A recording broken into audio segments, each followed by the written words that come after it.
തിരുനാമം വാഴ്ത്തപ്പെടുമാറാകട്ടെ. അനുഗ്രഹിക്കപ്പെട്ട രാത്രിയുടെ ശാന്തതയ്ക്കായി ദൈവത്തിന് സ്തോത്രം ചെയ്യുന്നു. വെളിപ്പാട് പുസ്തക പഠന പരമ്പരയുടെ 18ാമത്തെ ക്ലാസ്സിലേക്കാണ് ഒക്ടോബർ മാസം 6-ാം തീയതി 2025 നാം പ്രവേശിക്കുന്നത്. ഇപ്പോൾ ഉള്ളത് എന്നുള്ള വിഷയത്തോടനുബന്ധമായി ആഗോള ദൈവസഭ പ്രതിദാനം ചെയ്യുന്ന 7 നിലവിളക്കുകളിലെ പ്രധാന നിലവിളക്കായിരിക്കുന്ന എഫെസോസിലെ സഭയെക്കുറിച്ചുള്ള പഠനത്തിലാണ് നാം ആയിരിക്കുന്നത്. കഴിഞ്ഞ ദിവസങ്ങളിൽ നാം എഫെസോസിലെ സഭയുടെ കുറവുകളെ മനസ്സിലാക്കി അതിൻ്റെ പ്രശ്ന പരിഹാരം എന്താകുന്നു എന്നുള്ളതും നാം മനസ്സിലാക്കിയുടെ കുറവ് ആദ്യ സ്നേഹത്തിൽ വന്ന കുറവാണ്. കർത്താവിനോട് പറഞ്ഞു, ഏതിൽ നീ വീണിരിക്കുന്നു ഓർത്ത് മാനസാന്തരപ്പെട്ട് ആദ്യത്തെ പ്രവൃത്തി ചെയ്യുക, അല്ലെങ്കിൽ ഞാൻ എന്നെ ആ നിലയിൽ നിന്ന് നീക്കിക്കളയും എന്നുള്ളത് പറഞ്ഞുവെങ്കിലും ദൈവയുടെ നന്മ കാണുകയും നിക്കലോരുടെ ഉപദേശത്തെ അവർ എതിർക്കുന്നെന്നും അത് ദൈവം എതിർക്കുന്ന കാര്യമാണെന്നും അതിൽ അവിടെ നന്മയെ കാണുവാൻ ഇടയാത്തതിനെ കുറിച്ചും നാം കഴിഞ്ഞ ദിവസം നമ്മൾ ചിന്തിപ്പാൻ ഇടയാത്തന്നു.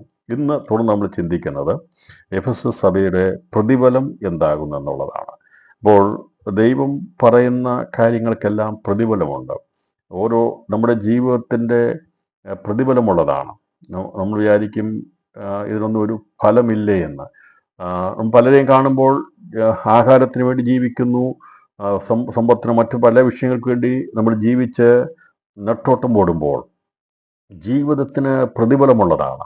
ദൈവം തന്നിരിക്കുന്ന ജീവൻ വെറുതെ ഉള്ളതല്ല, അത് പ്രതിഫലമുള്ളതാണ്. ഇപ്പോൾ എഫെസോസിലെ സഭയോട് പറയുകയാണ്, നീ ജയിച്ചാൽ ജയിക്കുന്നവന് ഞാൻ വൃക്ഷത്തിൻ്റെ ഫലം തിന്മാൻ നൽകുമെന്നാണ് പറഞ്ഞിരിക്കുന്നത്. അപ്പോൾ ഇന്ന് രാത്രി നാം ചിന്തിക്കുന്നത് എഫെസോസിലെ സഭയെക്കുറിച്ചുള്ള വെളിപ്പെടുത്തലിൽ അവർക്ക് ലഭിക്കുന്ന, ജയാളികളായിരിക്കുന്നവർക്ക് ലഭിക്കുന്ന എന്താണ് പ്രതിഫലം എന്നതിനെക്കുറിച്ചാണ് രാത്രി നാം ചിന്തിക്കുന്നത്. അപ്പോൾ കർത്താവ് പറഞ്ഞിരിക്കുന്നത് ആ നിലയിൽ തന്നെ നീക്കിക്കളയുമെന്ന് പറഞ്ഞെങ്കിലും ഉടൻ തന്നെ ദൈവത്തെ കാണുന്നത് എല്ലാവരും നീക്കാനുള്ള അല്ല, അവിടെ ജയിക്കുന്നവർ ഉണ്ട് എന്നുള്ളത് ദൈവത്തിൻ്റെ ആത്മാവിനെ വെളിപ്പെടുത്തി. കർത്താവ് ഞാൻ എൻ്റെ സഭയെ പണിയും, പാതാള ഗോപുരങ്ങൾ അതിനെ ജയിക്കുകയില്ല എന്ന് കർത്താവ് പറഞ്ഞെങ്കിൽ എഫെസോസിലെ സഭയെ ദൈവം നീക്കിക്കളയുമെന്ന് പറഞ്ഞതിൻ്റെ അർത്ഥം എല്ലാവരെയും ഇല്ലാതാക്കി കളയുമെന്നല്ല എൻ്റെ അർത്ഥം. അത് ദൈവസ്നേഹത്തിന് അകന്നു പോയാൽ ദൈവം പറഞ്ഞത് നിങ്ങളെ മാറ്റിയിട്ട് അടുത്തതിനെ എഴുന്നേൽപ്പിക്കാൻ എനിക്കറിയാം എന്നുള്ളതാണ്. ആ അർത്ഥത്തിലാണ് ദൈവം പറഞ്ഞതെന്നാൽ അവിടെ ഇടയിൽ നന്മയുണ്ടെന്നും ജയാളികളുണ്ടെന്നും ആ ജയിക്കുന്നവരെ നോക്കിയിട്ട് പറഞ്ഞു, ജയിക്കുന്നവന് ഞാൻ ദൈവത്തിൻ്റെ പരദേശിലുള്ള ജീവവൃക്ഷത്തിൻ്റെ ഫലം തിന്മാൻ കൊടുക്കും. എന്താണ് ദൈവം ആദ്യ പ്രതിഫലമായിട്ട് ദൈവം നമുക്ക് തരുന്നത്? അപ്പോൾ ഇവിടെ 7 തന്ത്രങ്ങളുണ്ടെങ്കിൽ 7 പ്രതിഫലങ്ങളെ ദൈവം വെളിപ്പെടുത്തിയിട്ടുണ്ട്. ഈ 7 സാധാനിക തന്ത്രങ്ങളെ അതിജീവിക്കുന്ന ജയാളികൾക്ക് പ്രാരംഭത്തിൽ ലഭിക്കുന്നത് അത് ജീവവൃക്ഷത്തിൻ്റെ ഫലം, ദൈവത്തിൻ്റെ പരദേശിലുള്ള ജീവവൃക്ഷത്തിൻ്റെ ഫലം തിന്മാൻ ലഭിക്കുമെന്നാണ്. നമുക്കറിയാം ജീവവൃക്ഷം എവിടെയാണ് ഉണ്ടായിരുന്നത് നമുക്കറിയാം. ഏദൻ തോട്ടം ദൈവം ഉണ്ടാക്കി. അത് ഒന്നാമത്തെ ഭൂമി സൃഷ്ടിച്ചപ്പോൾ ഉണ്ടായിരുന്ന സൃഷ്ടിയായിരുന്നില്ല. ദൈവം അതിനെ പുനർക്രമീകരണമൊക്കെ നടത്തിയ ശേഷമായിട്ട് മനുഷ്യനെ സൃഷ്ടിച്ച ശേഷമാണ് ദൈവം ഏദൻ തോട്ടം ഉണ്ടാക്കിയത്. ഏദൻ തോട്ടം ഉണ്ടാക്കി അതിൻ്റെ നടുവിൽ അവിടെ ദൈവത്തെ ജീവനെ പ്രതിദാനം ചെയ്യുന്ന ജീവവൃക്ഷവും മരണത്തെ പ്രതിദാനം ചെയ്യുന്ന അറിവിൻ്റെ വൃക്ഷവും ദൈവം അവിടെ എഴുന്നേൽപ്പിക്കാനിടയായിരുന്നു. ഇതിൻ്റെ മധ്യത്തിലായിരുന്നു മനുഷ്യൻ നിർത്തിയിരുന്നത്. അപ്പോൾ ഇവിടെയുള്ള ഏദൻ തോട്ടമാകുന്ന ഈ ഭൂമിയിലെ പർദീസയിൽ അവിടെ ജീവവൃക്ഷം ഒരെണ്ണമായിരുന്നു ഉണ്ടായിരുന്നത്. ഒരു ജീവവൃക്ഷവും 2 മനുഷ്യന്മാരാണ് അവിടെ ഉണ്ടായിരുന്നത്. ആദം മുഹവയും 2 പേർ. അവർക്ക് യഥേഷ്ടം ജീവവൃക്ഷഫലം പറിച്ച് കഴിക്കാമായിരുന്നു. അതിന് ദൈവം അവിടെ ഒരു നിയന്ത്രണം ഏൽപ്പിച്ചിരുന്നില്ല. എന്നാൽ അറിവിൻ്റെ വൃക്ഷത്തിൻ്റെ ഫലം ദൈവം പറഞ്ഞു അത് ഭക്ഷിക്കരുത്, ഭക്ഷിച്ചാൽ നീ മരിക്കുമെന്ന് പറഞ്ഞു. അത് നമുക്കറിയാവുന്നതുകൊണ്ട് പറയുന്നില്ല. അപ്പോൾ ജീവവൃക്ഷത്തിൻ്റെ ഫലം നഷ്ടപ്പെട്ടു പോയി. തേജസ്സുണ്ടായിരുന്ന മനുഷ്യന് നിത്യജീവന് യോഗ്യർക്ക് മാത്രമാണ്, അല്ലെങ്കിൽ തേജസ്സിലേക്ക് പ്രവേശിക്കുന്നവർക്ക് മാത്രമാണ് ജീവവൃക്ഷത്തിൻ്റെ ഫലം കഴിക്കുവാനായിട്ട് കഴിയുന്നത്. അപ്പോൾ അത് കാരണം ജീവവൃക്ഷത്തിൻ്റെ ഫലം കഴിക്കുക, ഭക്ഷിക്കുന്ന ആഹാരം അത് നമ്മുടെ ശരീരത്തോടുള്ള ബന്ധത്തിൽ അതിന് പ്രാധാന്യതയുണ്ട്. അപ്പം നമുക്ക് കഴിക്കാൻ പറ്റുന്ന സാധനങ്ങളുണ്ട്, കഴിക്കാൻ പറ്റാത്ത സാധനങ്ങളുണ്ട്. ജീവവൃക്ഷത്തിൻ്റെ ഫലം അത് നിത്യജീവനോടുള്ള ബന്ധത്തിലുള്ളവർക്ക് മാത്രമേ കഴിക്കാൻ കഴിയത്തുള്ളൂ. നിത്യജീവനോടുള്ള ബന്ധത്തിലല്ലാത്തവർ കഴിച്ചാൽ അത് ഗുണമല്ല, ദോഷമായി തീരും. അതുകൊണ്ടാണ് ദൈവം അവരെ പാപം ചെയ്തപ്പോൾ തന്നെ അവർ അറിവിൻ്റെ വൃക്ഷത്തിൻ്റെ ഫലം കൂടി തിന്നിട്ട് അവർ നിത്യമായി മരണത്തിനടിപ്പെട്ടു പോയിരിക്കാൻ വേണ്ടിയാണ് ദൈവർക്ക് ഭയം കൊടുക്കുകയും അവരെ ഒളിക്കുകയും അതുകൊണ്ട് അവർ ആ അറിവിൻ്റെ വൃക്ഷത്തിൻ്റെ ഫലം തിന്നതിന് ശേഷമായി വീണ്ടും നമുക്കെന്ന ജീവവൃക്ഷം ഫലം കൂടി തിന്ന് അതിനെ ക്രമീകരിക്കാവുന്ന രീതിയിലുള്ള ചിന്ത അവർക്ക് വരാതെ ദൈവർക്ക് ഭീതി കൊടുക്കാനിടയായി തീർന്നു. അപ്പോൾ നമുക്കറിയാം, പരാജയപ്പെട്ടു പോയ ഇസ്രായേലിൻ്റെ ചരിത്രം നമ്മൾ പഠിക്കുമ്പോൾ അവരോട് പറഞ്ഞു, ദൈവം പറഞ്ഞു നിങ്ങൾ ഇറങ്ങരുത്. അവിടെ ദൈവം പറഞ്ഞപ്പോൾ അവർ പോയില്ല. എന്നാൽ അവർ പിന്നീട് ഞങ്ങൾ പോയി യുദ്ധം ചെയ്തു പോയി അവർ പരാജയപ്പെട്ടു. അപ്പോൾ അങ്ങനെ അവർ പരാജയപ്പെട്ട ശേഷമായിട്ട് എന്നാൽ ഇതുകൂടി അങ്ങ് കഴിച്ച് അതിനെ ഓവർകം ചെയ്യാം എന്നുള്ള ചിന്ത വരുന്നതിന് മുമ്പായി അത് സാത്താൻ അവിടെ അവന് സാഹചര്യം ഉണ്ടാക്കി കൊടുക്കാതിരിക്കാൻ വേണ്ടി ദൈവം മനുഷ്യന് ഭീതി അയച്ചു. അപ്പോൾ ആദ്യം മനുഷ്യന് ഭയം കൊടുത്തത് തന്നെ നല്ലതായിരുന്നു. ഈ ഭയമെല്ലാം ഭയങ്കര ബുദ്ധിമുട്ടാണെന്ന് ആലോചിച്ച് നോക്കുക. അന്ന് ആദമും ഹവ്വയും ഏദനിൽ ഭയപ്പെട്ടില്ലെങ്കിൽ അവര് അതേ രീതിയിൽ ധൈര്യത്തോടെ പോവുകയാണെങ്കിൽ അവരെന്ത് ചെയ്യും? വീണ്ടും ജീവവൃക്ഷത്തിൻ്റെ അടുത്ത് പോയി അത് ഭക്ഷിക്കും. പക്ഷെ എന്നാൽ ഇത് തിന്നതോടു കൂടി അവരിൽ ഭയമുണ്ടാകുകയും അവർ ഓടി ഒളിക്കാനിടയായി തീർന്നു. പിന്നീട് അവർക്ക് വെളിപ്പെടും. പിന്നെ ദൈവം വന്നതിന് ശേഷം, ദൈവശബ്ദം കേട്ടതിന് ശേഷമാണ് അവർ വെളിയിൽ ദൈവം കൊണ്ടുവന്നത്. അത് ഞാൻ വിചാരിക്കുന്നത് അന്ന് തുടങ്ങിയ ഭയം നല്ലതാ. അപ്പോൾ ആ ഭയം ഇല്ലായിരുന്നെങ്കിൽ ഇവർ തെറ്റിലകപ്പെടുമായിരുന്നു. അവർ വീണ്ടും നിത്യമായ തെറ്റിലകപ്പെട്ടു പോകുമായിരുന്നു. ദൈവം അവർക്ക് മനുഷ്യന്റെ ഹൃദയത്തിൽ ഭയം വെച്ചിരിക്കുന്നത് ഒരു പരിധിവരെ നല്ലതാ. കാരണം അവിവേകം ചെയ്തു കൂട്ടാതിരിക്കുവാൻ വേണ്ടി ദൈവം തന്നിരിക്കുന്ന ഒരു സ്വഭാവ ഗുണം കൂടിയാണ് ഭയം. അല്ലെങ്കിൽ ആലോചിച്ച് നോക്കുക, മനുഷ്യനിൽ ഭയമില്ലാത്ത ഒരു സ്ഥിതി കൂടിയാണെങ്കിൽ ഈ ലോകത്തിൽ എത്രമാത്രം വലിയ വിഷയങ്ങൾ ഉണ്ടാകുമായിരുന്നു. അപ്പോൾ ഭയം എന്നുള്ളത് നമ്മൾ വിചാരിക്കുമ്പോൾ അത് മോശമായിട്ടുള്ള കാര്യം മാത്രമല്ല, നന്മയ്ക്കും കൂടെ കാരണമായി തീരുന്നുണ്ട്. അപ്പോൾ ഇങ്ങനെ ഭയത്തിൻ്റെതായിട്ടുള്ള സ്ഥിതി അന്ന് ഉണ്ടായില്ലായിരുന്നെങ്കിൽ അവര് ധൈര്യപൂർവ്വം വീണ്ടും ജീവവൃക്ഷം കൂടി തിന്നിരുന്നെങ്കിൽ പ്രയാസമായി മാറിയുമായിരുന്നു. എന്നാൽ ദൈവം അതിനിടവരുത്താതെ ദൈവം തന്നെ അവർക്ക് ഭയം കൊടുത്ത് അവരെ ഒളിപ്പിച്ചു. ദൈവം അവരോട് വാഗ്ദത്തം പറഞ്ഞവരെ ജീവന്റെ വൃക്ഷത്തിന്റെ ഫലം കഴിക്കാതെ വണ്ണം അവർക്ക് അവിടെ വഴിയടഞ്ഞുകൊണ്ട് ദൈവം അവരെ വെളിയിലാക്കിയിട്ട് അവിടേക്ക് അത് എത്തിച്ചേരാതിരിക്കാൻ വേണ്ടി ഊരിയ വാളിന്റെ ജ്വാലയിൽ കെരൂബുകളെ നിർത്തി അതിനെ കാവൽ ചെയ്തു എന്നുള്ളത് നമുക്കവിടെ കാണാൻ സാധിക്കും. ആ വഴി അടഞ്ഞു പോയപ്പോൾ ആ വംശത്തിന് എന്നേക്കുമുള്ള ഒരു വഴി അടക്കിയായിരുന്നില്ല ദൈവം ചെയ്തത്. പ്രിയപ്പെട്ടവരെ, നമുക്ക് ദൈവം നമ്മുടെ മനുഷ്യന് മുമ്പിൽ ദൈവം ഒരിക്കലും വഴി എന്നേക്കുമായി അടയ്ക്കുകയല്ല ചെയ്യുന്നത്.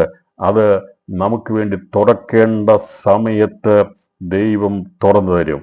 ദൈവം അടച്ചതെങ്കിൽ ദൈവത്തിന് അതിനെ വീണ്ടും തുറക്കുവാൻ കഴിയും. മനുഷ്യവംശത്തിന് വേണ്ടി നിത്യജീവന്റെ ആഹാരമാകുന്ന ജീവവൃക്ഷത്തിന്റെ ഫലം കഴിക്കുവാൻ അവന് പാപം മുഖാന്തരമായി, തേജസ് നഷ്ടപ്പെട്ട മുഖാന്തരമായി അവനത് സാധിക്കാതെ പോയപ്പോൾ, അവന് നഷ്ടപ്പെട്ടു പോയപ്പോൾ വീണ്ടും ദൈവദേശത്തിലേക്ക് മടക്കിക്കൊണ്ടിരുന്നവർക്ക് വേണ്ടി ദൈവം തന്നിരിക്കുന്നത് ജീവവൃക്ഷത്തിന്റെ ഫലമാണെന്നാണ് പ്രതിഫലമായി പറഞ്ഞു. ഇപ്പോൾ ഏതാണ് നമുക്ക് ആദ്യം കിട്ടുന്ന പ്രതിഫലം? സത്താന്റെ പ്രവൃത്തികളെ ജയിച്ച് ആദ്യ സ്നേഹത്തിൽ, ദൈവമായിട്ടുള്ള സ്നേഹത്തിൽ നിൽക്കാമെങ്കിൽ നമുക്ക് ലഭിക്കാൻ പോകുന്നത് ജീവവൃക്ഷത്തിന്റെ ഫലം നമ്മൾ തിന്നും. ഇതുവരെയും നമ്മൾ കഴിച്ചിട്ടില്ല. എന്നാൽ ഇന്ന് രാത്രിയിൽ ഒരു സന്തോഷമുണ്ടാകണം. പലർക്കും ആഗ്രഹമുണ്ട്, എന്താണ് ജീവവൃക്ഷം, എന്താണ്, എന്തുപോലെ ഇരിക്കുന്നൊക്കെ ആഗ്രഹം പലർക്കും ഉണ്ട്. പ്രിയപ്പെട്ടവരെ, അത് ഒരു ദിവസം നമ്മൾ ഭക്ഷിക്കും. ദൈവം അനുവദിച്ചാൽ അത് നമുക്ക് നിത്യതയ്ക്ക് വേണ്ടി ദൈവം നമുക്ക് ഒരുക്കിയിട്ടുണ്ട്. കർത്താവ് പറഞ്ഞു, ജീവവൃക്ഷത്തിന്റെ ഫലം ഞാൻ നിങ്ങൾക്ക് തിന്മാൻ തരുമെന്ന് പറഞ്ഞു. അപ്പോൾ ഇപ്പോൾ എവിടെയൊക്കെയാണ് ജീവവൃക്ഷം ഉണ്ടെന്നുള്ളത് കൂടി നമ്മൾ അറിഞ്ഞിരിക്കണം. എന്ത് സംഭവിച്ചു ഭൂമിയിലുണ്ടായിരുന്ന ജീവവൃക്ഷത്തിന്? അതെവിടെ പോയി? അത് പിന്നീട് എവിടെയാണ് ഉണ്ടായിരുന്നത്? അന്ന് നമുക്കറിയാം, കെരൂബുകളെ കാവൽ നിർത്തി വഴി അടച്ച് അവിടെ കാര്യജില്ലാതിരിക്കാൻ വേണ്ടി ചെയ്തെങ്കിൽ ഭൂമിയിൽ അതിപ്പോൾ ഇല്ല. കാരണം നോഹയുടെ പ്രളയത്തോടു കൂടി ഈ ജീവവൃക്ഷം ഉൾപ്പെടുന്ന ഏദൻ തോട്ടം ഉൾപ്പെടെ എല്ലാം വെള്ളത്തിൽ മുങ്ങിയോടുകൂടി അത് നാമാവശേഷം അത് തീർന്നുപോയി. പിന്നെ അതേക്കുറിച്ചുള്ള യാതൊരുവിധമായ കാര്യങ്ങളും ദൈവത്തിന് അത് പ്രയോജനമുള്ള അത് അല്ല. ഒരു കാര്യം കഴിഞ്ഞ് കഴിയുമ്പോൾ ദൈവം ഞാൻ തീർത്ത്. അപ്പം നിങ്ങൾ വിചാരിക്കും, ജീവവൃക്ഷത്തിൻ്റെ ഫലം, ജീവവൃക്ഷം അങ്ങനെ വെള്ളത്തിൽ മുക്കി ദൈവം നശിപ്പിച്ച് കളഞ്ഞോ, അങ്ങനെ സാധ്യതയുണ്ടോ, അത് ഇന്ന് സൂക്ഷിക്കപ്പെട്ടിട്ടുണ്ടോ എന്നൊക്കെ ചിന്ത വരും. ചിലർക്ക് അങ്ങനെയുള്ള ചിന്തകളൊക്കെ ഉണ്ടാകും. ദൈവം ഉണ്ടാക്കിയ ജീവവൃക്ഷമല്ലേ, അത് അങ്ങനെ വെള്ളത്തിൽ മുക്കി കളയുമോ എന്നൊക്കെ ചിന്തിക്കും. ഞാൻ വരാം, എവിടെയാ അത് തെളിയിച്ചു പോകണമല്ലോ. അപ്പോൾ ആ ജീവവൃക്ഷത്തിന്റെ എവിടെ എന്നുവരെ ഉണ്ടായിരുന്നു ഏദൻ തോട്ടം എന്ന് ചോദിച്ചാൽ നോഹയുടെ പ്രളയം വരെയും അതുണ്ടായിരുന്നു, അന്ന് വരെ കാവൽ ചെയ്തിരുന്നു. അതിനുശേഷമായിട്ട് ഏദൻ തോട്ടം ഉൾപ്പെടെയുള്ള സ്ഥലവും മുഴുവനും വെള്ളത്തിനടിയിലേക്ക് പോയി എന്ന് എഗസ്കേലിന്റെ പ്രവചനത്തിൽ പറഞ്ഞിട്ടുണ്ട്. അതിന്റെ തെളിവ് വേണ്ടിയവർക്ക് അത് വായിച്ച് പിന്നീട് അത് എടുക്കാൻ സാധിക്കും. ഏതായാലും ഇവിടുന്ന് നഷ്ടപ്പെട്ടു പോയി, അത് ഇല്ലാതായി തീർന്നു. എന്നാൽ ഇപ്പോൾ ഈ മൂന്നാം സ്വർഗമാകുന്ന പർദീസയിൽ 3 ഭാഗമുണ്ട്. ഒന്നാം സ്വർഗമുണ്ട്, രണ്ടാം സ്വർഗമുണ്ട്, മൂന്നാം സ്വർഗമുണ്ട്. അപ്പോൾ ജയാളികളാകുന്നവർ എത്തിച്ചേരുന്നത് ജീവവൃക്ഷത്തിന്റെ ഫലമുള്ള പർദീസയിലാണ് എത്തിച്ചേരുന്നത്. അപ്പോൾ അവിടെ ജീവവൃക്ഷത്തിന്റെ ഫലമുണ്ട്. ഇത് എന്നുവരെ ഉണ്ട്. നമുക്ക് കാണാൻ സാധിക്കുന്ന ഇപ്പോഴത്തെ ആകാശവും ഇപ്പോഴത്തെ ഭൂമിയും എല്ലാം കത്തിയഴിയപ്പെടും. അപ്പോൾ ഏദൻ തോട്ടത്തിൽ ഉള്ള അഥവാ സ്വർഗീയ പർദീസ്, ഇപ്പം നമുക്ക് കാണാൻ സാധിക്കുന്ന മീതെയുള്ള പർദീസിലുള്ള മൂന്നാം സ്വർഗത്തിലുള്ള ജീവവൃക്ഷവും അതും കത്തിയഴിയപ്പെടാനുള്ളതാണ്. അത് മനുഷ്യൻ ആത്മാക്കളവിടെ എത്തി അവര് എന്നുവരെ അവിടെ ഉണ്ടോ അതുവരെയാണ് അത് നിലനിൽക്കുന്നത്. അതിനുശേഷമായി ആകാശഭൂമി കത്തിയഴിയുമ്പോൾ അത് കത്തിയഴിയപ്പെടും. അപ്പോൾ അന്നത്തെ ഇന്നുള്ള പർദീസയിലെ ജീവവൃക്ഷം അത് ആകാശഭൂമി കത്തിയഴിയപ്പെടുമ്പോൾ അതും കത്തിയഴിയപ്പെടുമെങ്കിൽ ഏദൻ തോട്ടത്തിൽ ഉണ്ടായിരുന്ന ആദ്യത്തെ ജീവവൃക്ഷവും വെള്ളത്തിൽ അത് ഇല്ലാതായി തീർന്നു. അപ്പോൾ അന്നത്തെ ലോകത്തെ ദൈവം വെള്ളം കൊണ്ട് ന്യായം വിധിച്ചെങ്കിൽ ഇപ്പോഴത്തെ ലോകത്തെ ദൈവം തീക്കായി കരുതിയിരിക്കുന്നതാണ് പറഞ്ഞിരിക്കുന്നത്. അപ്പോൾ അന്നുണ്ടായിരുന്ന ഭൂമിയെ വെള്ളം കൊണ്ട് ന്യായം വിധിച്ച് 8 പേരെ മാത്രം മറുകര കൊണ്ടുവന്നപ്പോൾ ബാക്കി ഉണ്ടായിരുന്ന എല്ലാം വെള്ളത്തിനടിയിൽ പോയപ്പോൾ ഈ പറഞ്ഞ ഏദൻ തോട്ടവും അത് ഇല്ലാതായി തീർന്നു, അതിന്റെ പ്രസക്തി തീർന്നു, അതിന്റെ കാര്യം തീർന്നു. അപ്പോൾ ഇപ്പോഴുള്ള ഈ പറയുന്ന ഭൂമി, ഇപ്പോഴത്തെ ലോകം, ഇവിടെയുള്ളതെല്ലാം ഇത് ചുട്ടഴിയപ്പെടുവാനുള്ളതാണ്. ഇപ്പോഴത്തെ ആകാശവും ഭൂമിയും. അപ്പോൾ ഒന്നാമത്തെ ആകാശം ചുട്ടഴിയപ്പെടുമ്പോൾ അവിടെയുള്ള ജീവവൃക്ഷവും അത് കത്തിയഴിയപ്പെടും. അതുകൊണ്ട് അതിനും അവിടം വരെയുള്ള ആവശ്യമേ ഉള്ളൂ. എന്നാൽ എന്നേക്കുമുള്ള നിത്യതയിലാണ് ജീവവൃക്ഷങ്ങൾ നമുക്ക് വെളിപ്പാട് പുസ്തകത്തിൽ നമുക്ക് കാണാൻ സാധിക്കുന്നത്. അപ്പോൾ വെളിപ്പാട് പുസ്തകത്തിൽ ജീവജല നദിയും അതിന്റെ ഇരുകരയിലും ജീവവൃക്ഷവും ഞാൻ കണ്ടു എന്ന് പറയും. 22-ാം അധ്യായത്തിൽ പറയുന്നത്, വീതി നടുവിൽ ദൈവത്തിന്റെയും കുഞ്ഞാടിന്റെ സിംഹാസനത്തിൽ നിന്ന് പുറപ്പെടുന്നതായി പളുങ്കുപോലെ ശുഭ്രമായ ജീവജല നദിയും അവൻ എന്നെ കാണിച്ചു. നദിക്ക് ഇക്കരെയും അക്കരെയും ജീവവൃക്ഷമുണ്ട്. അത് 12 വിധം ഫലം കായ്ച്ച് മാസം തോറും അത് ഫലം കൊടുക്കുന്നു.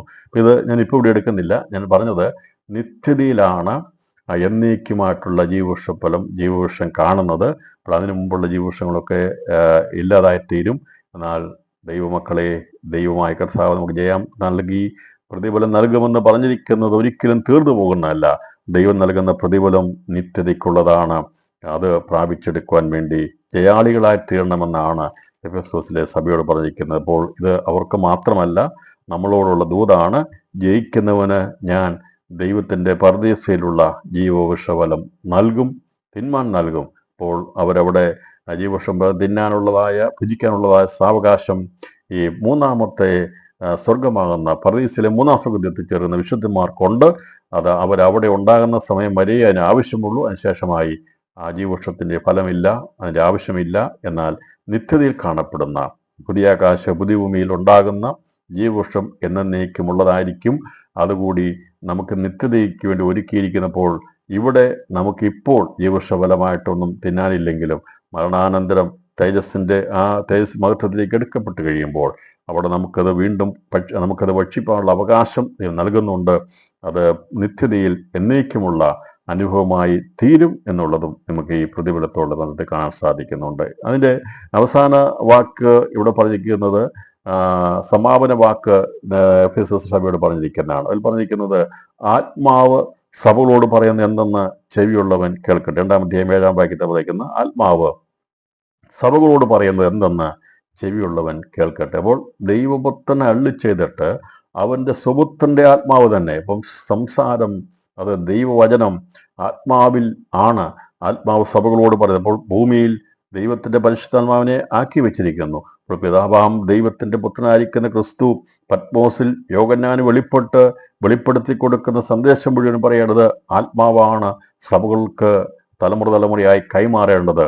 ആത്മാവ് സഭകൾ അന്ന് എഫെസോസിലെ സഭയ്ക്ക് വേണ്ടി പറഞ്ഞൊരു ദൂതായി മാത്രം തീരാതെ അത് ദൈവാത്മാവിന്റെ ദൂതായി സഭകളോട് നിർവഹിക്കുന്നത്.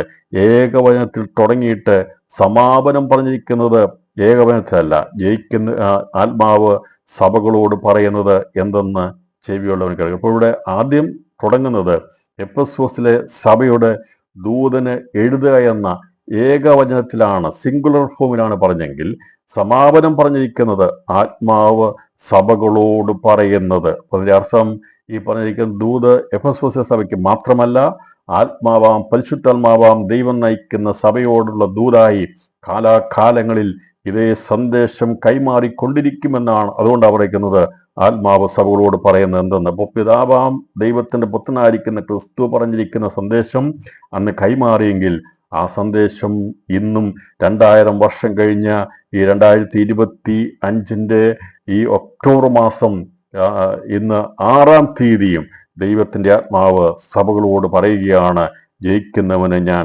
ദൈവത്തിന്റെ പരദീസിലുള്ള ജീവവൃക്ഷത്തിന്റെ ഫലം തിന്മാൻ കൊടുക്കും. ദൂത് പറഞ്ഞിരിക്കുന്നത് മുഴുവനും സഭകളോടായതുകൊണ്ട് അന്ന് പറഞ്ഞു തുടങ്ങിയ ആ ദൂത് ഇതുവരെ തീർന്നു പോയിട്ടില്ല. ഓരോ കാലഘട്ടങ്ങളിൽ അത് ആവർത്തിക്കപ്പെട്ടുകൊണ്ടിരിക്കുമ്പോൾ ഇന്ന് രാത്രിയിലും ആ ദൂത് ദൈവത്തിന്റെ പരിശുദ്ധാത്മാവ് ലോകത്തിലുള്ള എല്ലാ സഭകളിലും അതിനുള്ള സമയാസമയങ്ങളിൽ അത് വെളിപ്പെടുത്തുന്ന പോലെ ആത്മാവ് സഭകളോട് പറഞ്ഞുകൊണ്ടിരിക്കുന്നു. ഇത്തരം ഉപമകൾ കർത്താവ് പറഞ്ഞിട്ട് അതിന്റെ അവസാനമാണ് യേശു കർത്താവ് സുവിശേഷത്തിൽ ഇത് പറഞ്ഞിട്ടുള്ളത്. കേൾപ്പാൻ ചെവിയുള്ളവൻ കേൾക്കട്ടെന്ന് അന്ന് അരുളിച്ചത്. മത്തായി സുവിശേഷം 11:15, 13-ാം അധ്യായം 9-ാം വാക്യം, അതിന്റെ 41-ാം വാക്യം മർക്കോസ് എഴുതിയ സുവിശേഷം 4:9, അതിന്റെ 23-ാം വാക്യം ലൂക്കോസ് എഴുതിയ സുവിശേഷം 8-ാം വാക്യം. ഇങ്ങനെ പല സ്ഥലങ്ങളിലും ഉപമ പറഞ്ഞിട്ട് കർത്താവ് പറഞ്ഞിട്ടുണ്ട്, കേൾപ്പാൻ ചെവിയുള്ളവൻ കേൾക്കട്ടെ. അന്ന് യഹൂദനോട് പറഞ്ഞതാണ് അതെങ്കിൽ പുതിയ നിയമത്തിൽ കർത്താവ് സഭയോട് പറയുകയാണ്, കേൾപ്പാൻ ചെവിയുള്ളവൻ കേൾക്കട്ടെ, ചെവിയുള്ളവൻ കേൾക്കട്ടെ എന്ന് പറയുന്നത്. ഇവിടെ കേൾപ്പാൻ എന്ന് പറഞ്ഞ ആത്മാസഭയോട് പറയുന്നത് എന്തെന്ന്? ചെവിയുള്ളവൻ കേൾക്കട്ടെ. അപ്പോൾ ആത്മാവ് സഭയോട് പറയുന്നത് എന്തെന്ന്? അപ്പൊ അവിടെ കർത്താവ് പറഞ്ഞു കേൾപ്പാൻ ചെവിയുള്ളവൻ കേൾക്കട്ടെ എന്ന് പറയും. എന്നതിന്റെ അർത്ഥം നേരിട്ട് കർത്താവ് സംസാരിക്കുക. കർത്താവ് പറഞ്ഞു കേൾപ്പാൻ ചെവിയുള്ളവൻ കേൾക്കട്ടെ. ഇവിടെ പറയുകയാണ് ആത്മാവ് സഭകളോട് പറയുന്നത് എന്തെന്ന്? ചെവിയുള്ളവൻ കേൾക്കട്ടെ. അപ്പം അന്ന് കർത്താവ് ലോകത്തിൽ വന്നപ്പോൾ യഹൂദനോട് പറഞ്ഞു കേൾപ്പാൻ ചെവിയുള്ളവൻ കേൾക്കട്ടെ. ആത്മാവ് പറഞ്ഞില്ല, കാരണം ദൈവമായ സാക്ഷാൽ ദൈവമായവൻ തന്നെ പറഞ്ഞിട്ട് പറഞ്ഞു, ഞാൻ പറയുന്നത് കേൾപ്പാൻ നിനക്ക് ചെവി ഉണ്ടെങ്കിൽ, നിനക്ക് അകത്തെ മനുഷ്യ ചെവി ഉണ്ടെങ്കിൽ മാത്രമേ കേൾക്കാൻ കഴിയത്തുള്ളൂ. അല്ലാത്തവർക്ക് ദൈവവചനം കേൾക്കാൻ കഴിയത്തില്ല, അവർക്കത് ഗ്രഹിച്ചെടുക്കാൻ കഴിയത്തില്ല. എന്നാൽ ദൈവത്തിന്റെ കൃപയാൽ രാത്രിയിൽ ദൈവശബ്ദം കേൾക്കുവാനുള്ള ഭാഗ്യം നമുക്ക് ലഭിച്ചതിനായി, ആത്മാവ് പറയുന്ന സന്ദേശങ്ങളെ മനസ്സിലാക്കുവാൻ ദൈവം നമുക്ക് ഭാഗ്യം നൽകുന്നതിനായി ഞാൻ ദൈവത്തിന് സ്തോത്രം ചെയ്യുന്നു. ഇതോടുകൂടി എഫെസസ് സഭയോടുള്ള ദൂത് അതിൻ്റെതായ പൂർണ്ണതയിലേക്ക് അവസാനിക്കുന്ന നമ്മുടെ 2ാമത്തെ സഭയാകുന്ന സ്മുർണ്ണ സഭയുടെ ഉള്ള ബന്ധത്തിലാണ് തുടർന്ന് നമ്മൾ ചിന്തിക്കുന്നത്. 2ാമത്തെ നിലവിളക്കായി പ്രദാനം ചെയ്തിരിക്കുന്നത് സ്മുർണ്ണയിലെ സഭയാണ്. നമുക്കറിയാം, തുർക്കിയുടെ പ്രദേശത്തിൽ പണ്ടത്തെ ഗ്രീക്ക് പുരാതന ഗ്രീക്കിന്റെ ഭാഗമായി പെട്ടിരുന്ന ഒരു സ്ഥലമാണ് ഈ സ്മുർണ്ണ എന്നുള്ള സഭ എന്ന സ്ഥലം. അവിടെ ഉണ്ടായിരുന്ന സഭയാണ് സ്മുർണ്ണ സഭ. പക്ഷെ ഇതിനെക്കുറിച്ച് വളരെയധികം കാര്യങ്ങളൊന്നും തന്നെ പറഞ്ഞിട്ടില്ല. ഒരു ലേഖനങ്ങളിലോ അല്ലെ അപ്പോസ്തല പ്രവൃത്തിയിലോ ഒരിടത്ത് തന്നെ സ്മുർണ്ണയിലെ സഭയെക്കുറിച്ച് യാതൊരുവിധമായ അറിയിപ്പുകളോ ഒന്നും തന്നെ എഴുതിയിട്ടില്ല. പക്ഷേ നാം മനസ്സിലാക്കേണ്ടത് അധികം പബ്ലിസിറ്റി ഉള്ളതിനേക്കാൾ ഇല്ലാതിരിക്കുന്നതാണ് നല്ലത്. ഇവിടെ ഒന്നും അറിയില്ല, ആർക്കും അറിയത്തില്ല. ഈ സഭയെക്കുറിച്ച് നോക്കിയാൽ ആരും അറിയത്തില്ല, ഒരു ലേഖനം പോലും എഴുതിയിട്ടില്ല. സ്മുർണ്ണയിലെ സഭയെക്കുറിച്ച് ആർക്കും വലിയ കാര്യമായ അറിവില്ല. എന്നാൽ അതിനെ സൃഷ്ടിച്ചവനറിയാം അതാരാണെന്നുള്ളത്. ഇന്ന് ഒരുപാട് പബ്ലിസിറ്റി ഉള്ള ഒരുപാട് സഭകളുണ്ട് പ്രിയപ്പെട്ടവരെ. എന്നാൽ ഒരു പബ്ലിസിറ്റിയും ഇല്ലാതെ ആരും അറിയാത്ത സ്മുർണ്ണയിലെ സഭയെപ്പോലുള്ള സഭകളുണ്ട്. അവിടെയാണ് ദൈവത്തിന്റെ പ്രവൃത്തിയും കാണുന്നത്. ഇപ്പൊ നമ്മളിവിടെ നോക്കിയാൽ ഈ സഭയെക്കുറിച്ച് ഒന്നും കാണാൻ പറ്റത്തില്ല. സ്മുർണ്ണയിലെ സഭയെക്കുറിച്ച് നോക്കിക്കഴിഞ്ഞാൽ നിങ്ങൾക്ക് മറ്റൊരു ഭാഗത്തും ഇതേക്കുറിച്ച് പറഞ്ഞിട്ടില്ല. എഫെസസ് സഭയെക്കുറിച്ച് ഞാൻ പറഞ്ഞു, സുദീർഘമായ പഠനമുണ്ട്. ലേഖനങ്ങൾ 3 ലേഖനങ്ങൾ, 1 തീമോഥെയോസ്, 2 തീമോഥെയോസ്, എഫെസ്യർക്ക് ലേഖനം, അപ്പോസ്തല പ്രവൃത്തിയുടെ ഉത്ഭവ ചരിത്രം വെളിപ്പാട് പുസ്തകത്തിലുണ്ട്. പക്ഷേ വെളിപ്പാട് പുസ്തകത്തിൽ മാത്രമേ ഈ സഭയെക്കുറിച്ച് രേഖപ്പെടുത്തിയിട്ടുള്ളൂ. എന്നാൽ ഈ സഭയെക്കുറിച്ച് പഠിക്കുമ്പോൾ അവർ വലിയ വിധത്തിലുള്ള വലിയ പദവിയുള്ള സഭയായിരുന്നു. അപ്പോൾ ദൈവവുമായി ബന്ധമുള്ളവരെ മറ്റുള്ളവർ അറിയണമെന്നില്ല, അറിയിക്കണമെന്നുമില്ല. എന്നാൽ അറിയേണ്ടവൻ അറിഞ്ഞാൽ അത് മതി. സ്മരണസഭയെക്കുറിച്ച് കർത്താവ് യേശു ക്രിസ്തു ആ സഭയെ വെളിപ്പെടുത്തുകയാണ്. ഇതേക്കുറിച്ച് നമ്മൾ മനസ്സിലാക്കിയെടുക്കുമ്പോൾ കാണുന്നത്, ഈ പറയുന്ന ഒരുപാട് സഭകളെ കാര്യങ്ങൾ പറഞ്ഞിട്ട് ഈ സഭയെ നോക്കിയിട്ട് കർത്താവ് പ്രത്യേകമായി പറഞ്ഞു ഇവർക്കൊരു കുറവും ഇല്ലെന്നാണ് പറഞ്ഞത്. പറഞ്ഞ് മനസ്സിലായോ? അപ്പം വലിയ പ്രചാരങ്ങളും വലിയ വമ്പൻ സഭകളൊന്നും ഒക്കെ പറയുന്നവരെ നോക്കി കർത്താവ് പറയും, എൻ്റെ കുഞ്ഞെ, ലോകത്ത് നിങ്ങൾ വലിയ അറിയപ്പെടുന്നവരാ, അല്ലേ, വലിയ പണമുള്ളവരാ, വലിയ ഞങ്ങളുടെ AC ചർച്ചുകളാ, അവിടെ വലിയ കൊയർ സംഘമുണ്ട്, 101, 1001 പേര് പാടുന്ന പാട്ടുകൾ കാണുമായിരിക്കും, ലോകത്തിലെ വമ്പൻ സിസ്റ്റങ്ങളെല്ലാം കാണുമായിരിക്കും, നല്ല മൈക്ക് സിസ്റ്റം കാണുമായിരിക്കും, എല്ലാം കാണുമായിരിക്കും. പക്ഷേ ദൈവം പറഞ്ഞു ഒരുപാട് കുറവ് നിനക്കുണ്ടെന്നുള്ളത്. സ്മരണ സഭയെക്കുറിച്ച് പഠിക്കുമ്പോൾ അവിടെ കാണുന്നത് അവര് വാസ്തവത്തിൽ അറിയപ്പെടുന്ന ഒരു സഭയായിരുന്നില്ല. എന്നാൽ ദൈവത്താൽ തിരഞ്ഞെടുക്കപ്പെട്ട അറിവുള്ള ഒരു സഭയായിരുന്നു സ്മരണയിലെ സഭ. അവിടെ ജയാളികളുടെ ഒരു കൂട്ടമായി നിൽക്കത്തക്കവണ്ണമുള്ള, ഒന്നിച്ചു നിൽക്കുന്ന ഐക്യതയുള്ളൊരു സഭയായിരുന്നു സ്മരണയിലെ സഭ. എവിടെയാണോ കഷ്ടതയും പ്രയാസവും വർദ്ധിക്കുന്നത് അവിടെയാണ് ഐക്യത ഉണ്ടാകുന്നത്, അവിടെയാണ് തന്മഹിമ വെളിപ്പെടുത്താത്തത്. മറ്റുള്ള എല്ലാ സ്ഥലങ്ങളിലും ആരാണ് വലിയവനെന്നുള്ള ഒരു വടംവലി കാണും. അവിടെ ആരാണ് വലിയത്? സെക്രട്ടറി ആണോ വലുത്? പാസ്റ്ററാണോ വലുത്? പാസ്റ്ററാണോ വലുത്? അത് സെക്രട്ടറി ആണോ വലുത്? കമ്മിറ്റി മെമ്പറാണോ വലുത്? മറ്റുള്ളവരാണോ വലുത്? പണമുള്ളവനാണോ വലുത്? ഏറ്റവും ഡൊണേഷൻ കൊടുത്ത ആളാണോ? എന്നൊക്കെയുള്ള വടംവലികളുള്ളപ്പോൾ മുന്നാസഭയിൽ അങ്ങനെ പറയത്തക്കതായിട്ട് ഒന്നുമില്ല എന്നാർക്കും. ഇവരെക്കുറിച്ച് പറഞ്ഞിരിക്കുന്നത് സ്മരണ സഭ ദൂതന് എഴുതുക, മരിച്ചവനായിരുന്നു വീണ്ടും ജീവിക്കുകയും ചെയ്ത ആദ്യനും അന്ത്യനുമായവൻ അരുളിച്ചെന്ന്. അപ്പോഴുള്ള സംബോധന വാക്യം ഇതാണ്. അഭിസംബോധന ചെയ്ത കഥ പറയുന്നത് 2-8 വാക്യമാണ്. അതിൽ അഭിസംബോധനയിൽ പറഞ്ഞിരിക്കുന്നത് ആരാണ് ദൂത് അറിയിക്കുന്നത്? യോഹന്നാനോട് എഴുതാൻ പറയുമ്പോൾ ആ ദൂതിന്റെ പുറകിൽ ശബ്ദമായി ദൈവത്തിന്റെ പുത്രനായിരിക്കുന്ന ക്രിസ്തുവിന്റെ ശബ്ദമാണ്. സ്മരണയുടെ സഭയുടെ ദൂതിനെ എഴുതുക, മരിച്ചവനായിരുന്നു വീണ്ടും ജീവിക്കുകയും ചെയ്ത ആദ്യനും അന്ത്യനുമായവൻ അരുളിച്ചെയ്യുന്നത്. യേശുക്രിസ്തു ആദ്യനാണ്. മരിച്ചവരുടെ എന്ന പുനരുത്ഥാനത്തിൽ ആദ്യനായതുപോലെ തന്നെ യേശുക്രിസ്തു സഭയാകുന്ന ദൈവപുത്രന്മാരുടെ ആദിജാതന്മാരുടെ പുനരുത്ഥാനത്തിനും അവരാണ് അതിൻ്റെ അവസാനമായി നിൽക്കുന്നത്. എന്ന് പറഞ്ഞാൽ ക്രിസ്തുവിൻ്റെ ശ്വാസം മുഖാന്തരമാണ് ആദിജാതന്മാരുടെ സഭയും പൂർത്തീകരിക്കപ്പെടും. അതുകൊണ്ട് അവരെ ആദ്യനും അന്ത്യനും. അപ്പോൾ ഈ സഭയെക്കുറിച്ച് ഇവിടെ മരിച്ചിട്ട് ഉയർത്തേണ്ട എന്നേക്ക് ജീവിക്കുന്ന ഒരുവൻ മാത്രമേ ഉള്ളൂ, അത് കർത്താവായ യേശു ക്രിസ്തു അല്ലാതെ അവൻ മറ്റാരുമില്ല. യേശു ക്രിസ്തുവാണ് മരിച്ചവരുടെ ഇടയിൽ നിന്നുള്ള പുനരുത്ഥാനത്തിൽ ആദ്യൻ എങ്കിൽ അതുപോലെ അവൻ മുഖാന്തരമാണ് അനേക പുത്രന്മാരെ സ്വർഗീയ തേജസ്സിലേക്ക് നയിക്കുന്ന പ്രവർത്തനം നിവർത്തിയിരിക്കും. അപ്പോൾ ക്രിസ്തു മുഖാന്തരമാണ് തികവിലേക്ക് എത്തുന്നത്. അതുകൊണ്ടാണ് അന്ത്യം എന്ന് പറയുക. അപ്പോൾ ആരംഭമിട്ടത് ക്രിസ്തുവാണ്. മരണത്തെ ജയിച്ച് ഉയർത്തെഴുന്നേറ്റ ആദ്യൻ ക്രിസ്തുവാണെങ്കിൽ, അവൻ ആദിജാതനാണെങ്കിൽ ആദിജാതന്മാരുടെ സഭയുണ്ട്.